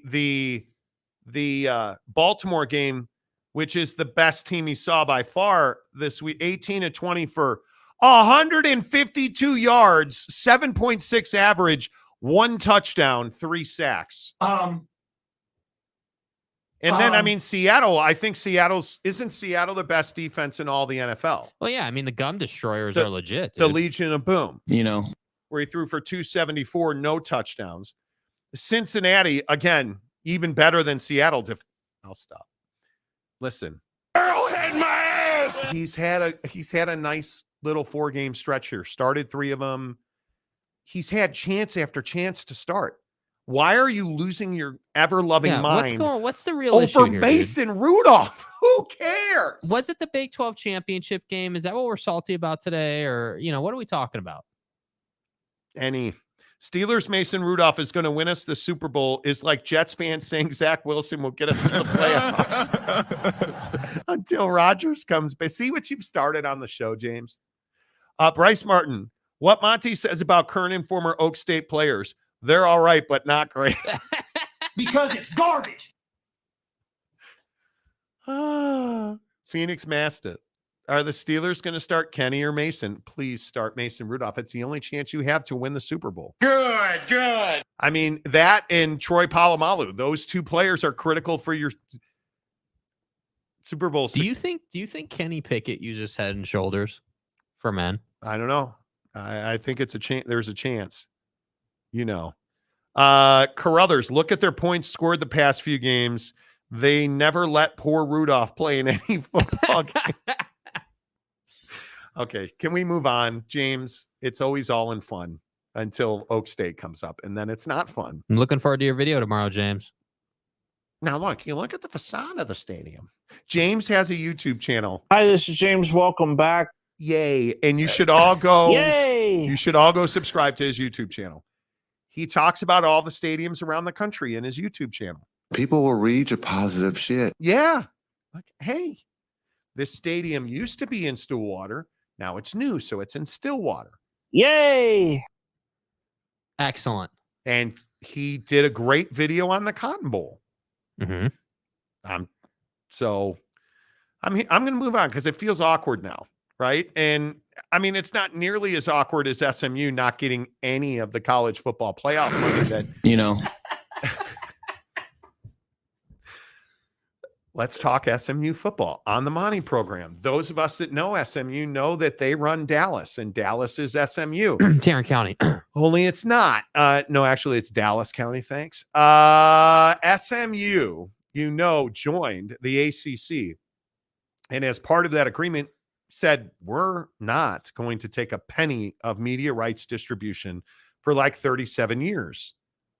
They were in that agreement counting on having college football playoff draws for $6 million. Well, it turns out the College Football Playoff Committee had different ideas because according to Ross Salinger at Yahoo Sports, in the 2 remaining years of the college football playoffs contract with the NCAA, SMU's not getting a dime. The ACC will not be getting a dime for SMU because the College Football Playoff Committee does not see them as a Power 5 level program and will only continue to value them as a G5, a huge blow to the ACC and to SMU, who will now get 0 distribution from the ACC because, see, they're not in a G5 anymore, so the College Football Playoff will not be paying them the $1 million G5 payout or the $6 million technically 4 payout. They will be getting no payout for SMU. And this goes back to our conversations around ACC expansion when we talked openly about the fact that there would be unintended consequences for SMU's decision to take no media rights distribution. And I believe the number is 7 years. They've agreed to take no media rights distribution for 7 years from the ACC. And now, at least for the next 2, they will get 0 from the college football playoff. Jake, I think it's awfully difficult to make an argument against the fact that the ACC made a huge mistake taking SMU. And I think the only other thing you got to wonder is what's the future of the ACC now? I mean, now that we understand that this is how SMU is going to be viewed, how successful or not successful is the Calford move going to be in the long run? And obviously, it goes without saying, what are we doing about Florida State and company? Because at some point, that's going to come full circle. I mean, at some point, that school is going to leave your conference. And when that takes place, more schools are going to leave your conference. So my only question is, what is the direction of the ACC? Is it just, hey, we're steadfast till this grant of rights is done, and it is what it is at that point, we'll figure it out? Is it, hey, we need to get, Florida State out of here and do it in a way that allows us to keep making money and keep being a productive conference and keep moving forward?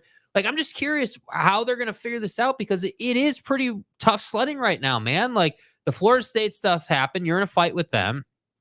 SMU just turned out to be a huge mistake. And Calford is kind of look like a mistake on Calford's part. So I'm not so sure that they love being in the ACC now. So that's what I'm saying. Your conference hasn't really been going the right direction for a minute. And yeah, sure, college basketball season is upon us, obviously. And, you'll do well in the bracket and you'll make a bunch of money off that, as you always do. But I just don't feel like the ACC is heading in the right direction. Like, the SEC, the Big 10, and the Big 12 are all heading in positive directions. They're all heading in money-making directions. You're all heading in college football playoff appearance direction. But I'm not so sure that the ACC is going to have more than one team a year in the college football playoff. I mean, how many years is Louisville actually going to compete to be inside the top 12? Oh, I think this is rough. And I think when you look at SMU's situation, I don't know how you recover from this, because we can sit here and play games and we can talk about how SMU is a great program. Let's get very real about SMU. They are a strong football program. They are a strong basketball program. But when you offer your services at a discount rate, you expose yourself to getting paid a discounted rate. And that's exactly what the college football playoff did here. They told SMU, you say you're not worth any money from the ACC. We wholeheartedly agree, because now the question remains, what does the ACC do here? And this continues to be a situation where you cannot just keep throwing your weight around and people getting sued. Like, I look at this death threat situation with the college football playoff in Florida State. Like, we all think it's funny and they're suing and I can't believe Florida State got screwed. Well, how about the college football playoff today saying that they had to bring in the FBI to investigate death threats against every single member of the college football playoff committee? Like, this rhetoric can't continue. What happened with the ACC today is not a conspiracy theory. What's going to happen with the ACC is not a conspiracy theory. You know what it is? It's the powerful feeding on what they perceive to be weakness. SMU looks weak here. The ACC looks weak here. And in my opinion, I don't see a way out of this for SMU or the ACC. You have signed contracts in place. What value is there for the American to take SMU back? Do you understand now that in the next 5 years, if this fee structure holds, that SMU is going to lose more money than they made in the American over the next 5 years because of what they agreed to give up to join the ACC? It is a wild, wild financial swing. And I don't care how deep your pockets are in the consortium of boosters that you have. And I don't care how many of your guys are making millions of dollars in NIL. The collectives be damned. There's no way to make up these kinds of shortfalls. When you're in the college football playoff, and let's just fantasize somehow in the next 2 years that, hey, SMU is somehow winning the ACC and they're going to the college football playoff. And they're not going to get paid a penny to do so. And if they make the college football playoff, and nobody else from the ACC makes the college football playoff, the ACC will not get rewarded a single penny for SMU's appearance there. It's wild to me that the ACC continues to put itself in a position where they are simply reacting instead of being proactive, making smart, measured decisions. They're being reactive and continuing to blow their feet off. Like, again, I look at this situation with Florida State. Florida State, very much the same. You cannot be reacting to logical rule process following that kept Florida State out of the college football playoff. Because today, like the executive director of the college football playoff, Bill Hancock, said today, we got it right. Nobody questions. The 4 best teams in the country competed for the college football playoff, and the champion will be decided tonight with the 2 best teams in the country. They got it right. Yet we have death threats and state money and lawsuits. There's no way to look at the ACC and say, this is pure incompetence. The way you've let Florida State run roughshod over this conference, the way you expanded and devalued your brand, which, again, I'm happy to stick my hand up in the air and say, I told you so. Facts. You devalued yourself when you took Stanford, Cal, and SMU on a discount because you said, hey, we're bringing in teams that just aren't worth a full share. That's what you said. And why did you say you did that? Well, we have to secure our flanks because we know that FSU is trying to get out of the conference. You're weak and you devalued yourself financially. 100%. That's why you are where you are. And I think that, again, one way or the other, this conference is going to change in terms of who's in it and who's not, one way or another. And again, I've been steadfast that there's no break in that grant of rights. We've told you that thing is as lock solid gets. But when you start playing around with devaluing your brand, that kind of changes the conversation. And so that's why I say, SMU, like, you better do well in basketball, bro. We can stop talking about football now because it just doesn't matter anymore. Basketball is where you're going to make your bread. Isn't that wild? Right? And so I look at the ACC and I say, okay, the ACC is next on the chopping block because the other 3 are solid. The Big 12 is solid. The Big 10 is very solid. And the SEC got better with the addition of Texas and Oklahoma. And I think the hard part about SMU is everybody keeps talking about, oh, they've got boosters and they've got a collective. But who's going to keep boosting a program that has no financial future and no way to vest themselves? Like, if you're SMU, do you understand that you quite literally have no way to make money in college football? Let that sink in. So we can sit here and talk about, well, Jimmy, the oil tycoon, he's going to take care of SMU. Okay, that's great. But how do you recoup the money you're never going to make? Because Jimmy, the oil guy, and Johnny, the car guy, you can have 50 of those dudes. And when you're not making $6 million a year on the college football playoff, when you're losing a minimum of $12 million on football alone, how are you any different than Arizona? Because do you think Arizona has boosters? They do. How are you any different than any of these other poverty universities that just can't fund athletics anymore? Facts. And I'm just going to keep asking, at what point does winning at the highest level for SMU matter? Because remember what I said when, we're going to dominate the ACC. Okay, so you didn't dominate the American. Didn't go to the college football playoff as, a G5, didn't win the conference, didn't run people over. So I'm just asking for a friend, at what point do we believe that SMU starts winning big football games? When do they start competing with Clemson? Certainly Florida State. Never. Who's a better football program right now, Duke or SMU? Duke is Duke. We'll find out.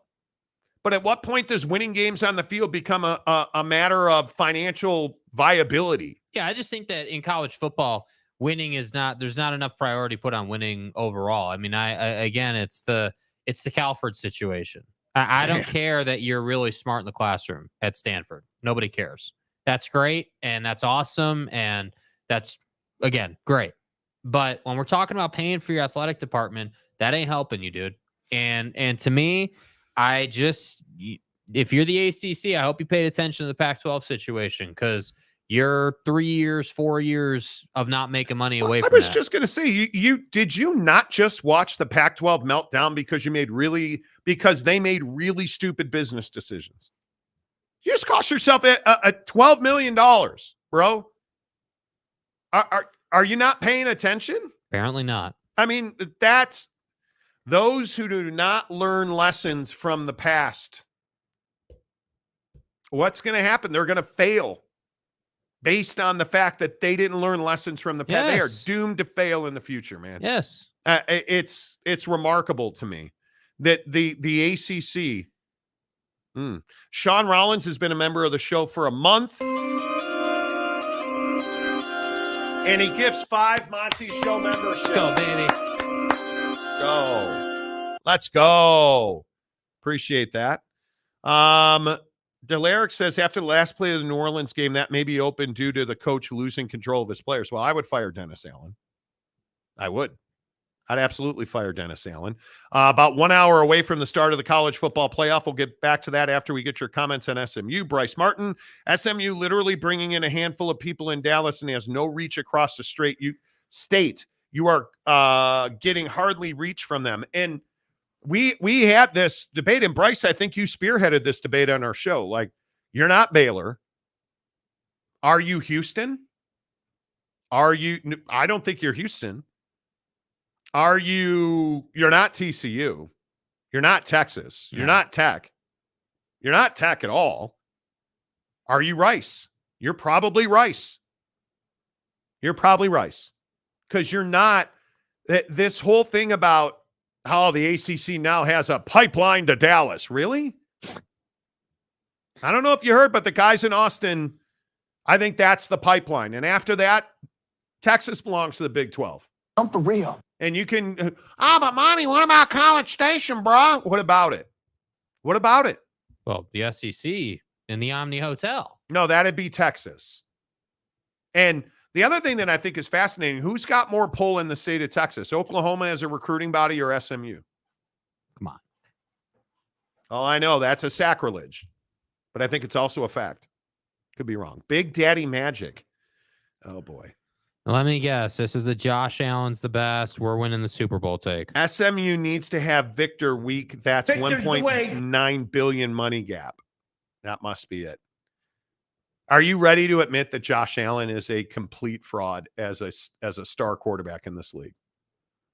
The guy turns the football over and again, we have, so for those of you who don't know, Big Daddy Magic, the official Monty Show ambassador, who just as a matter of like it's his job defends Victor Wembanyama and Josh Allen like his life depends on it.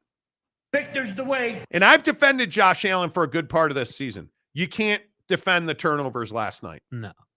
That throw in the end zone was a horrendous decision. No idea what you're looking at.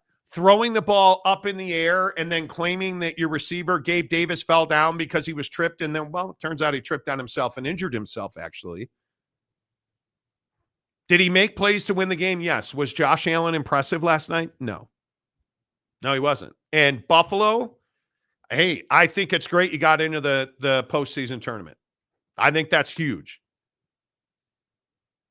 You probably wish you had missed out because you're not going to win a Super Bowl, and you probably would have changed your head coach if you didn't get in. Yeah, no doubt. No question about it. And again, and you guys correct me, and I'm sure you will with great veracity if I'm wrong. But just explain to me, why is Sean McDermott the right guy to lead the Buffalo Bills? Because that team is built around what? That team's built around a quarterback. What is Sean McDermott? An offensive genius, right? Actually, he's not. He's a defensive guy. He is a defensive coordinator by trade. He is a quality control guy. So he's an analyst and a defensive guy. You need an offensive guy there. Yeah. It is what it is. Yet, no, it's fine. We're not going to do that. James for $5. SMU has a really good young quarterback in Stone. They just won the AC. Between the stadium improvement, SMU stadium, bro. Do you really think? And I'm being serious. Do you really think that SMU is going to go into the ACC in the next 2 years making no money? Do you really think they're going to spend a ton of money? Because they're already doing that on travel. Because they're only going in one direction. So do you really think they're going to, SMU is going to have success long term? How can we say that? And if you're basing that on a quarterback, your quarterback's there 2 years if he's good. I just don't know what you're looking at, man. Yeah, sure. They improve the stadium. Great. What good is it if you never win ball games? What's the point? That's the thing that I struggle with. What is the point? And again, I look at their losses. Who did SMU lose to this year? 11-3, 8-0 in conference. They lost to Boston College, Oklahoma, and TCU. TCU in a down year. And so I just asking for a friend. And I know Preston Stone is an amazing quarterback who completes 59% of his passes. You're completing 59% of your passes. And I would also point out he's going to be a junior. So what is it about Preston Stone that you've seen in his 1 year, really? This is his first year as a full-time starter. He's going to be a fourth-year junior next year. Averages 10 yards a completion, but 59%.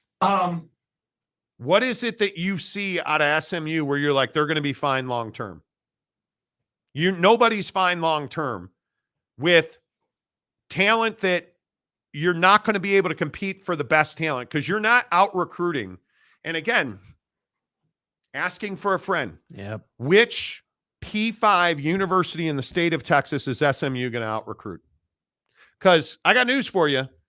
Your boy Preston Stone is not a 5-star recruit that just is tearing it up. Like, I'm a realist. And James, I have no qualms with you, man. But this is that, like, these kind of comments, you cannot back them up. You're selling yourself on a stadium renovation, bro. That doesn't mean anything, with all due respect. There's no way to look at SMU, who will get zero financial distributions from their conference and the TV deal. So no media rights, no money distribution for a minimum of 2 years on the distribution part. I'm just asking. That on its own cripples 99% of universities. Yes. But donors. Okay, they have incredible donors and boosters. Mm-hmm. Okay. So how are they going to, so are they, those boosters are going to make up for what? You think every year for the next, how many years? Okay, I could see boosters and donors making up $12 million. But are they also then on top of that $12 million? They're going to give you exponentially, they're going to give you $40 million more dollars. So now every year it's about $50 million that your boosters have to make up. Times 12. With the ACC grant of rights you agreed to. So I'm asking, you got to put some sense into this. You're talking about a kid in the AAC who can't complete 60% of his passes. Whereas I look at any of the quarterbacks tonight, and again, I know this is common sense and it's going to piss some people off. What do you, and just off the top of your head, I'm asking you, what do you think Michael Penix's completion percentage is? 70 plus, has to be. 63.6, 66.7 this year. And significant growth when he got to a better program. 35 touchdowns. Okay, well, he is the best quarterback in the country. Okay. What did Alan Bowman have? What about, well, hang on. What about free Harbaugh? Let's look at free Harbaugh's numbers. Average quarterback by anybody's estimations who completes 73% of his passes does not turn the football over 22-4. Okay, Alan Bowman. If you look at Alan Bowman, what do you think Alan Bowman completes for his completion percentage? 61. 70% in 2019. 70%. 2019 or 2018, 69%. Man, he's a good quarterback. Until you get to 2023 when he completed 60% of his passes, 15 touchdowns, 14 interceptions. You can't have a mediocre quarterback. He's no Mason Rudolph, but he was your starter this year. I want more. So,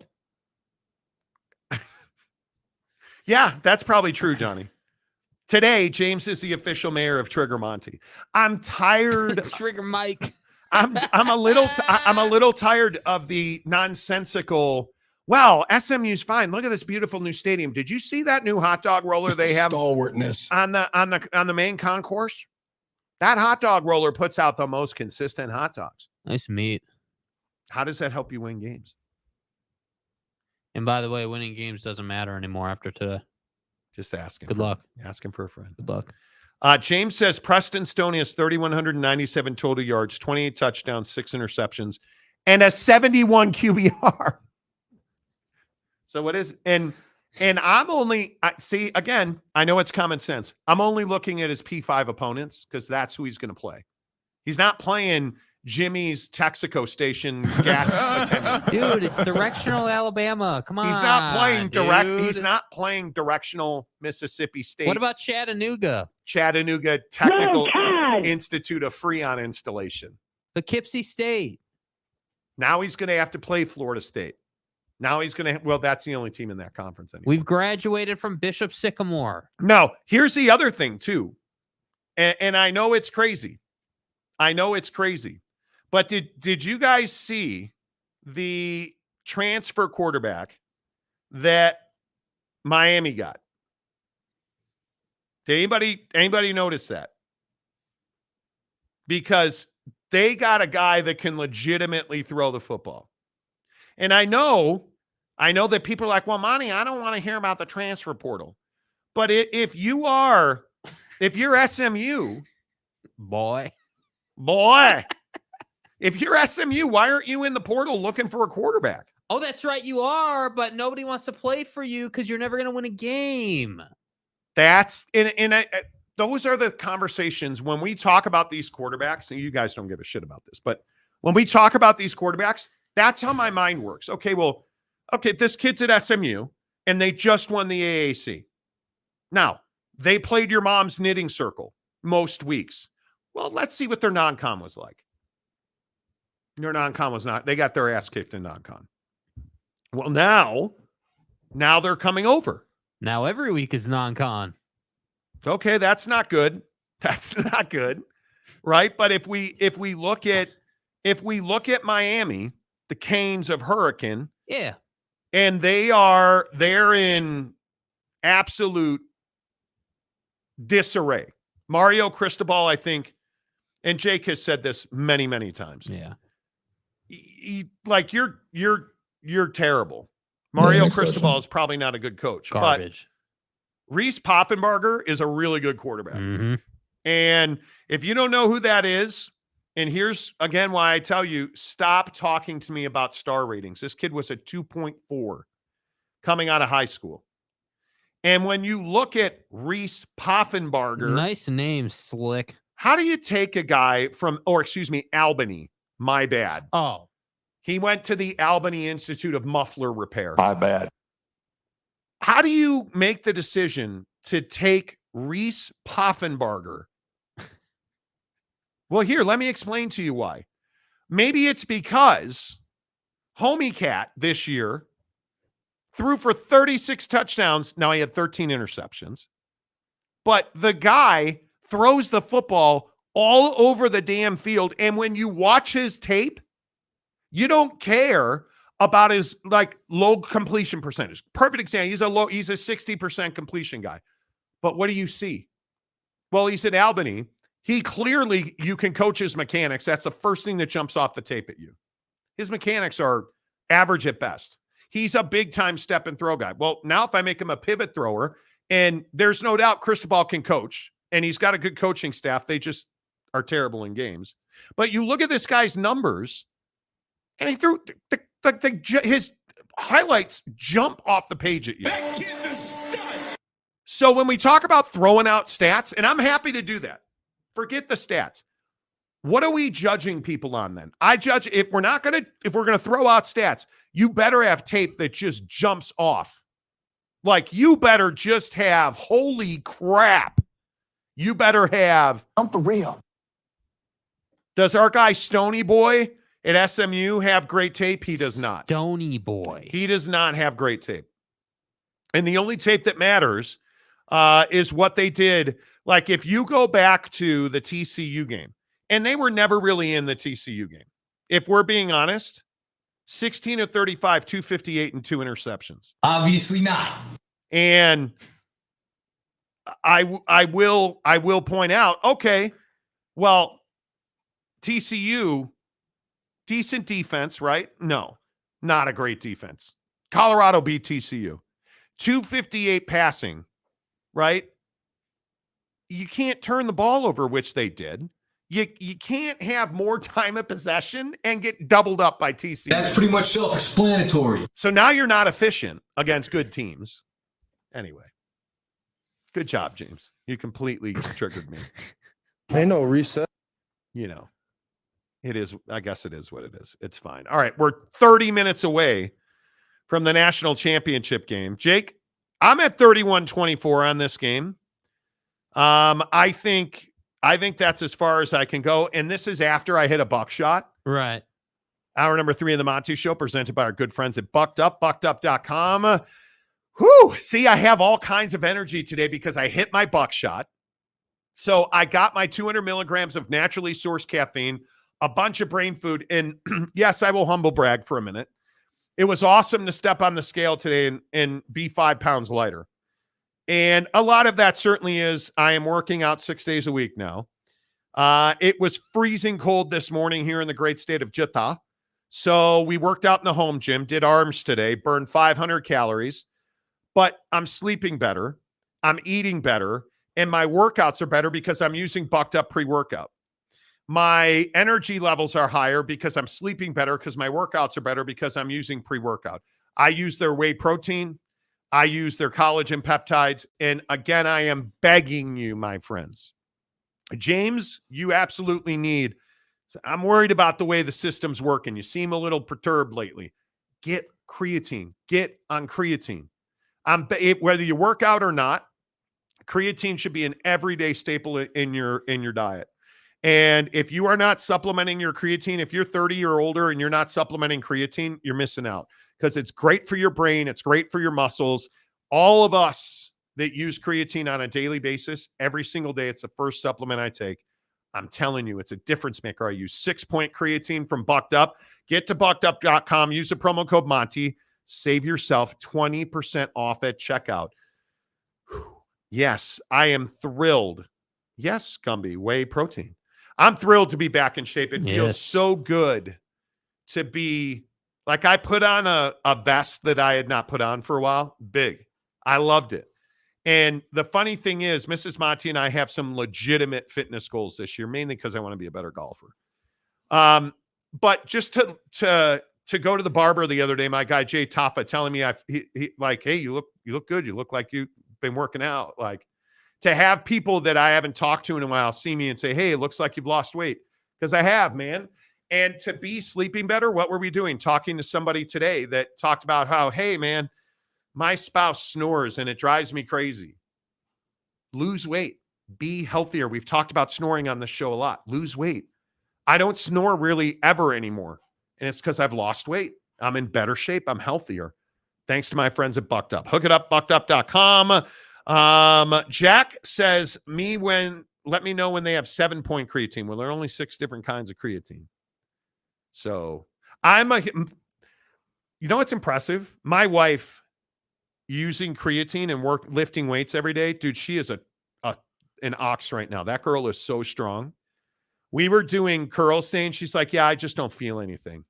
You get to that point when you've been curling and you're just not feeling anything. And I'm like, well, you try pivoting your wrist a little bit. And I'm over here curling 15 pounds sitting on a yoga ball. And I'd done a bunch. We have a Bowflex and a bunch of, Dude,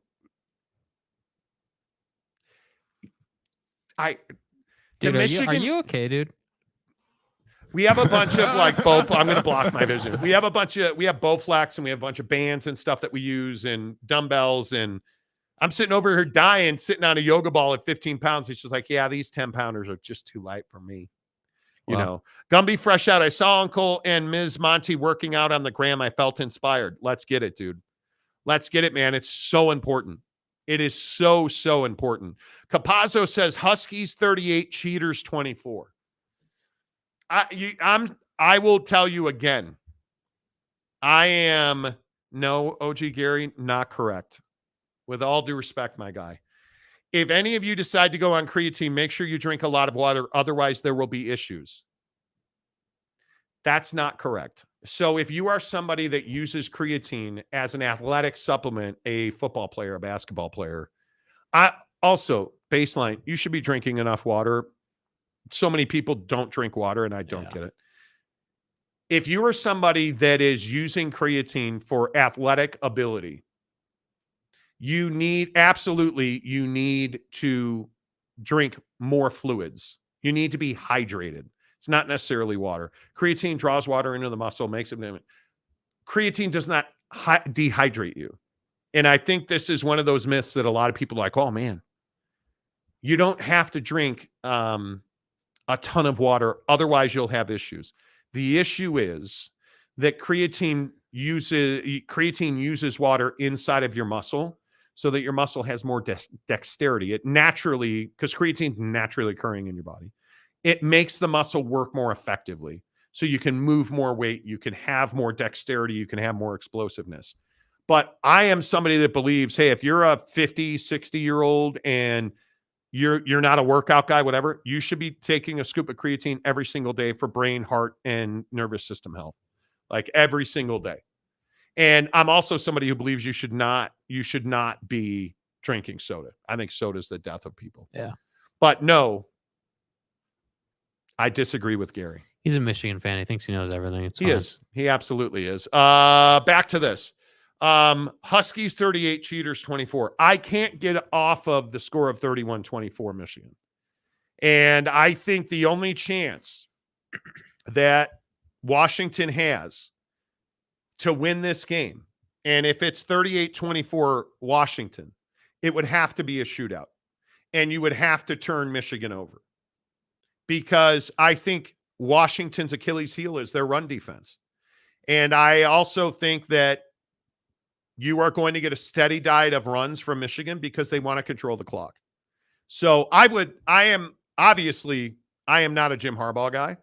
I would love to see Washington win this game. Mm-hmm. I just don't see if you look at this game matchup to matchup, which I believe you have to do to predict games correctly.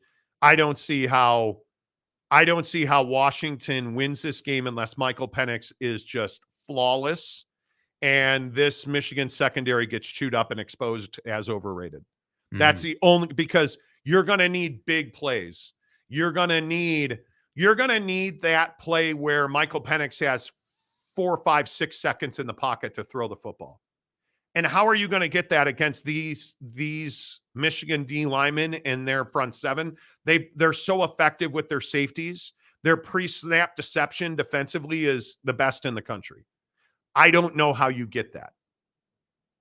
I just, if you're Washington, I don't know. Yeah, I think that while all of that is true, I think if you're going to go with the matchup argument, Washington has the edge in the most important matchup in the game, and that's the quarterback. And I think that yeah, I believe in Michigan's defensive line. Absolutely. That's going to be a problem tonight. And again, if we're going to rave about their defensive line, we need to rave about the offensive line of Washington. It's the best offensive line in the country. And that's where I think when I'm watching this game, I'm not concerned about Michigan on offense. Michigan on offense is probably a 24 to 27 point offense on the regular. They're an average offense that can run the ball really well. You know what you're getting on offense. The game will be decided Washington's offense against Michigan's defense. If Washington gives Penix 3.5 seconds, Michigan's losing this game. If Michigan's getting home and they have 3-4 sacks tonight, Michigan's going to win the game. And it really, to me, is that simple. I think that guys like McMillan and Odunze need to have big nights. Absolutely. But what's going to help them have a big night? The idea that Michael Penix Jr. can outthrow anybody's secondary, and I don't care how far away you start from the line of scrimmage at the play. He's going out through. Yeah, and I think the difference with Michigan is Washington hasn't seen the physical talent that Michigan brings to the defensive front. They just haven't. And as somebody that watches as much Pac-12 football, I think, as anybody used to, I'm a huge believer in Kyle Whittingham and his defenses. They don't have the size or the prowess that Michigan has. I think arguably the second best defense in the Pac-12 was UCLA. UCLA is only about 3/4 as physical as Michigan. You look at the Oregon States. You look at the better defenses. Oregon, obviously, none of them are as close to as physical and as, I don't know if the word is determined, but just on a mission to hurt you physically, like that Michigan front four. And the way that they disguise pre-snap, I think, is unlike any other defensive front I've seen probably in the last 3 years. Their pre-snap disguise, Michigan, is elite. You don't know who's coming and who's going. They have the ability to drop D linemen into 5-yard coverages so they can blitz safeties, and those safeties are not coming through the A gaps. They're coming through the B and the C gap clean, because the D linemen win their battles. So you can't chip and block. And the other thing here, obviously, Johnson's going to have to be healthy, because perhaps his biggest thing is what he does on his way out to the route. Or if they're in pass pro, he's going to have to pick up the blitzer. And I think we saw very, very clearly Alabama was not able to do that. Nope. Alabama's front was completely overwhelmed. Well, Washington's got a much better offensive line than Alabama does. I also think Washington has better athletes outside than Alabama does. Oh, there's no question that this is the biggest test Michigan's defense has seen this year. I am not going to sit here and try to convince you that Michigan is in totality a better defense than we've believed. I think their secondary has never been tested to this level, and it will be tested. My biggest question is if you drop into coverage, and let's say, because I don't think you can zone up Washington, Michael Penix will chew your ass up. But the question is, if you man Washington, can your defense get home in 3 seconds? Because he's the whole game. He's a get rid of the football guy. Literally. And I think that Jalen Polk is as important as ever tonight. Because I don't even think whether it was McCord, Tagovailoa at Maryland, like you haven't seen this dynamic if you're Michigan's defense, which tells me they're going to do the exact goddamn thing they've been doing all year, which is trying to knock people's teeth down their throats so they can't pass pro. Yeah. No, Can they do it? I agree. And again, that's why I just say, like, I don't know. My instincts say Washington's got 35 points in them tonight. I truly Well, then they're going to believe win that. running away. Well, they'll win if I'm telling you now, if Washington scores 35 points, it'll be 35-21. I think something like that. Yeah, I was thinking like 35-27, something in that neck of the woods either way. But I go back to the Alabama game, and the thing that really stands out to me, and I'm not taking anything away from Michigan's defense because it's a hell of a defense. I don't feel like Alabama played a great offensive game, and I'm expecting an elite offensive game out of Washington. Well, and that's the thing if you're a Michigan fan that concerns you, because if you go back to the Alabama game, Alabama just couldn't execute and throw the snaps out. Jalen Milroe had no time to operate, but he also doesn't have half the offensive line that Washington does. And I think that this is, again, the worst core of wide receivers we've seen in a decade at Alabama. And Jalen Milroe is only probably 60% of the quarterback, maybe, that Michael Penix is. Think of just the confidence that Michael Penix has in his guys, understanding, okay, like coming into this game, Michael Penix knows he cannot hold the football a long time tonight. He knows. It's just continuity. Yeah. Jalen Milroe hasn't been the starter the last 2 years and hasn't performed at an elite level. When you are a Dunze, Jalen Polk, like pick your guy. McMillan. You're going to run the route hard because you know the football is going to be there. Because you've been together. You're going to run the break. You're going to put your foot in the ground with veracity to get inside because you know the football is going to be there. Are you going to be there? You're damn right you are. Because it's a difference between winning and losing the game. Jalen Milroe has no relationship with his wide receivers, not close to that level, because they just haven't been in the huddle together.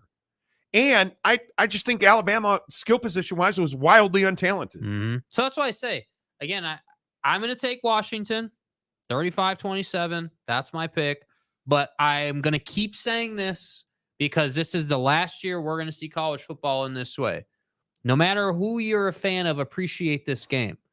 From a Pac-12 standpoint, from a great matchup standpoint, This is what we deserve. You're not getting, Bama, Georgia for a national championship game this year. You're not getting just SEC, run-of-the-mill stuff. This is a different type of ball game. And I think you need to appreciate it because Jim's going to be gone after this game. Penix is going to be gone after this game. Everything changes after this game comes to an end, and I think we need to appreciate that. Jack Westover is a name you need to know tonight because if Michigan is truly going to, if you're a Dub fan, if Michigan's going to struggle, it will be covering the tight end because they will be so fixated on the outside with those wide receivers. That, to me, that's where this game is. And I look at Jack Westover, and to be 6 for 59 with that 19-yard catch was huge against Texas. He does not, and this is why I think he's so important. He does not have to catch a touchdown to help them win the game. Because if he's catching passes, if he's getting 6 catches a game, the outside's going to be open. But think about it. You're in 3rd and 7. They got you locked up in the secondary, and this guy's 8 yards down the field, ready for the football. I mean, that's the kind of role he's going to play tonight. And if they're completing that, they're going to win the ball game. Absolutely. And again, the other question, can you run the football if you are Washington? How healthy is Dylan Johnson? And they're talking about him taking 90% of the snaps in practice on Saturday. That's great. Does that get him through the first quarter? And what happens when he takes that first punishing hit? Because he will take them. And you watch You mark my words. His first carry, where will he be tackled? He will be tackled on the shins. He will not be tackled waist high. They're going to go low on him because that is his weakness. Yep. That is his weakness. And I don't know. I want to. I can't find a way to pick Washington to win this game. I just think it's too difficult, man. I think it's too steep of a hill to climb. And I think 31-24 Michigan, it feels like the right score to me. If I'm wrong about that, it'll be the first team to 30 that wins. First team to 30 wins. Yeah. Bryce Martin says, no way, Jake. Okay. He doesn't agree with you. Is that true, Marcus? The game's not in 4K? What are you talking about? Wow, that's crazy. Harry Austin, Washington has played the much tougher schedule. That matters too. Sure it does. Sure it does. But I think we saw, listen, guys, at this time of the year, everybody is tested. You don't get to the college football playoff final not tested. We saw a very good performance out of Michigan against Alabama. A very good performance. Yeah, we did. And they were clearly the better team. The thing that worries me about like Washington, you can't run into the kick return. How stupid was that play? Washington, in the biggest 3 minutes of their lives, blew their feet off and kept Texas in that game. Blew their feet off. Like, what were you doing? What were you thinking? You lost your composure in a huge moment. Yeah. That's what worries me about this game. That's what worries me. If I am SMU, dude, James, catch up. However, Michigan hasn't played a guy who can throw those tight windows like Penix. Big Penix energy, man. Stay hard. That's what I'm saying. Like, it truly is. That's why I go back to this. Keep it simple. The game's going to be decided. Michigan's defensive line versus Michael Penix Jr. in that offensive line. It's that simple. If they're getting home, Michigan wins this ball game. If he's got 3.5, or if he's got the ability to roll out to his left, you're going to be in deep trouble in that secondary. I'm telling you, man. You cannot allow this guy to get a look, because if he's got a look and he's comfortable, he's going to make the throw. He's just shown us that repeatedly. What's the prize pick number? And I should have looked at this. The prize pick number on Michael Penix, because I never finalized. It's got to be 300 plus. Damn, I never finalized my prize picks for today. I had them in the cart and didn't hit finalize. 296.5. I think you got to go over that number. Yeah. If you think they're going to win. The interesting one, that's what it was. J.J. McCarthy, 203 yards. J.J. McCarthy at 203 has only surpassed that one time, and it was against Bama. I think you're less on McCarthy. I think you're probably, 300. Does Big Penix Energy throw for 300 yards? Yeah. Okay. Yep. Because yeah. He's going to have to if they're going to win. So I'm Blake saying Corum, yes. 106 yards and a half, more or less. I'm not taking that one. I'm taking Blake Corum for 22 fantasy points. Ooh. Okay. He's hit that 3 out of his last 5 games, and he hit it against Bama, who is not nearly or whose run defense is better than Washington's run defense. So, yeah, I'm taking that. Okay. Get in the link below. Click the PrizePicks link in the description below. Use the promo code Monty to get 100% deposit matching right now. Download the PrizePicks app, promo code Monty. I went Michael Penix more than 296, Blake Corum less than 106.5, and I took free Harbaugh 203 passing yards less. That's where I went. Going Penix more than 296.5. Okay. Blake Corum more than 22 fantasy points. Jalen Polk more than 4 receptions. PrizePicks, the official fantasy or daily fantasy partner of the Monty Show. Download the app, you guys. It's so much fun with baseball coming. NBA is great on PrizePicks. NFL playoffs are phenomenal. Put in $10 and they'll give you $10 more. You can play with $20 for weeks at a time. Joseph Harper, our guy Joseph Harper, 6-0 over the weekend. Oh boy. On PrizePicks, dominating. We have so many of our viewers that are winning big dollars on PrizePicks. Hook it up in the description below. Use the promo code Monty to get 100% deposit matching right now. PrizePicks, the official daily fantasy partner of the Monty Show. We're going to let you go a little early today because we're kicking off here in a minute. Enjoy the game. ACC officials. Follow us on Instagram. Follow us on Twitter, The Monty Show. Join the membership. Get into the members-only Instagram chat. We'll be live chatting tonight during the game. Until tomorrow, 31-24 Michigan. Say goodbye, Jake. Goodbye, Jake.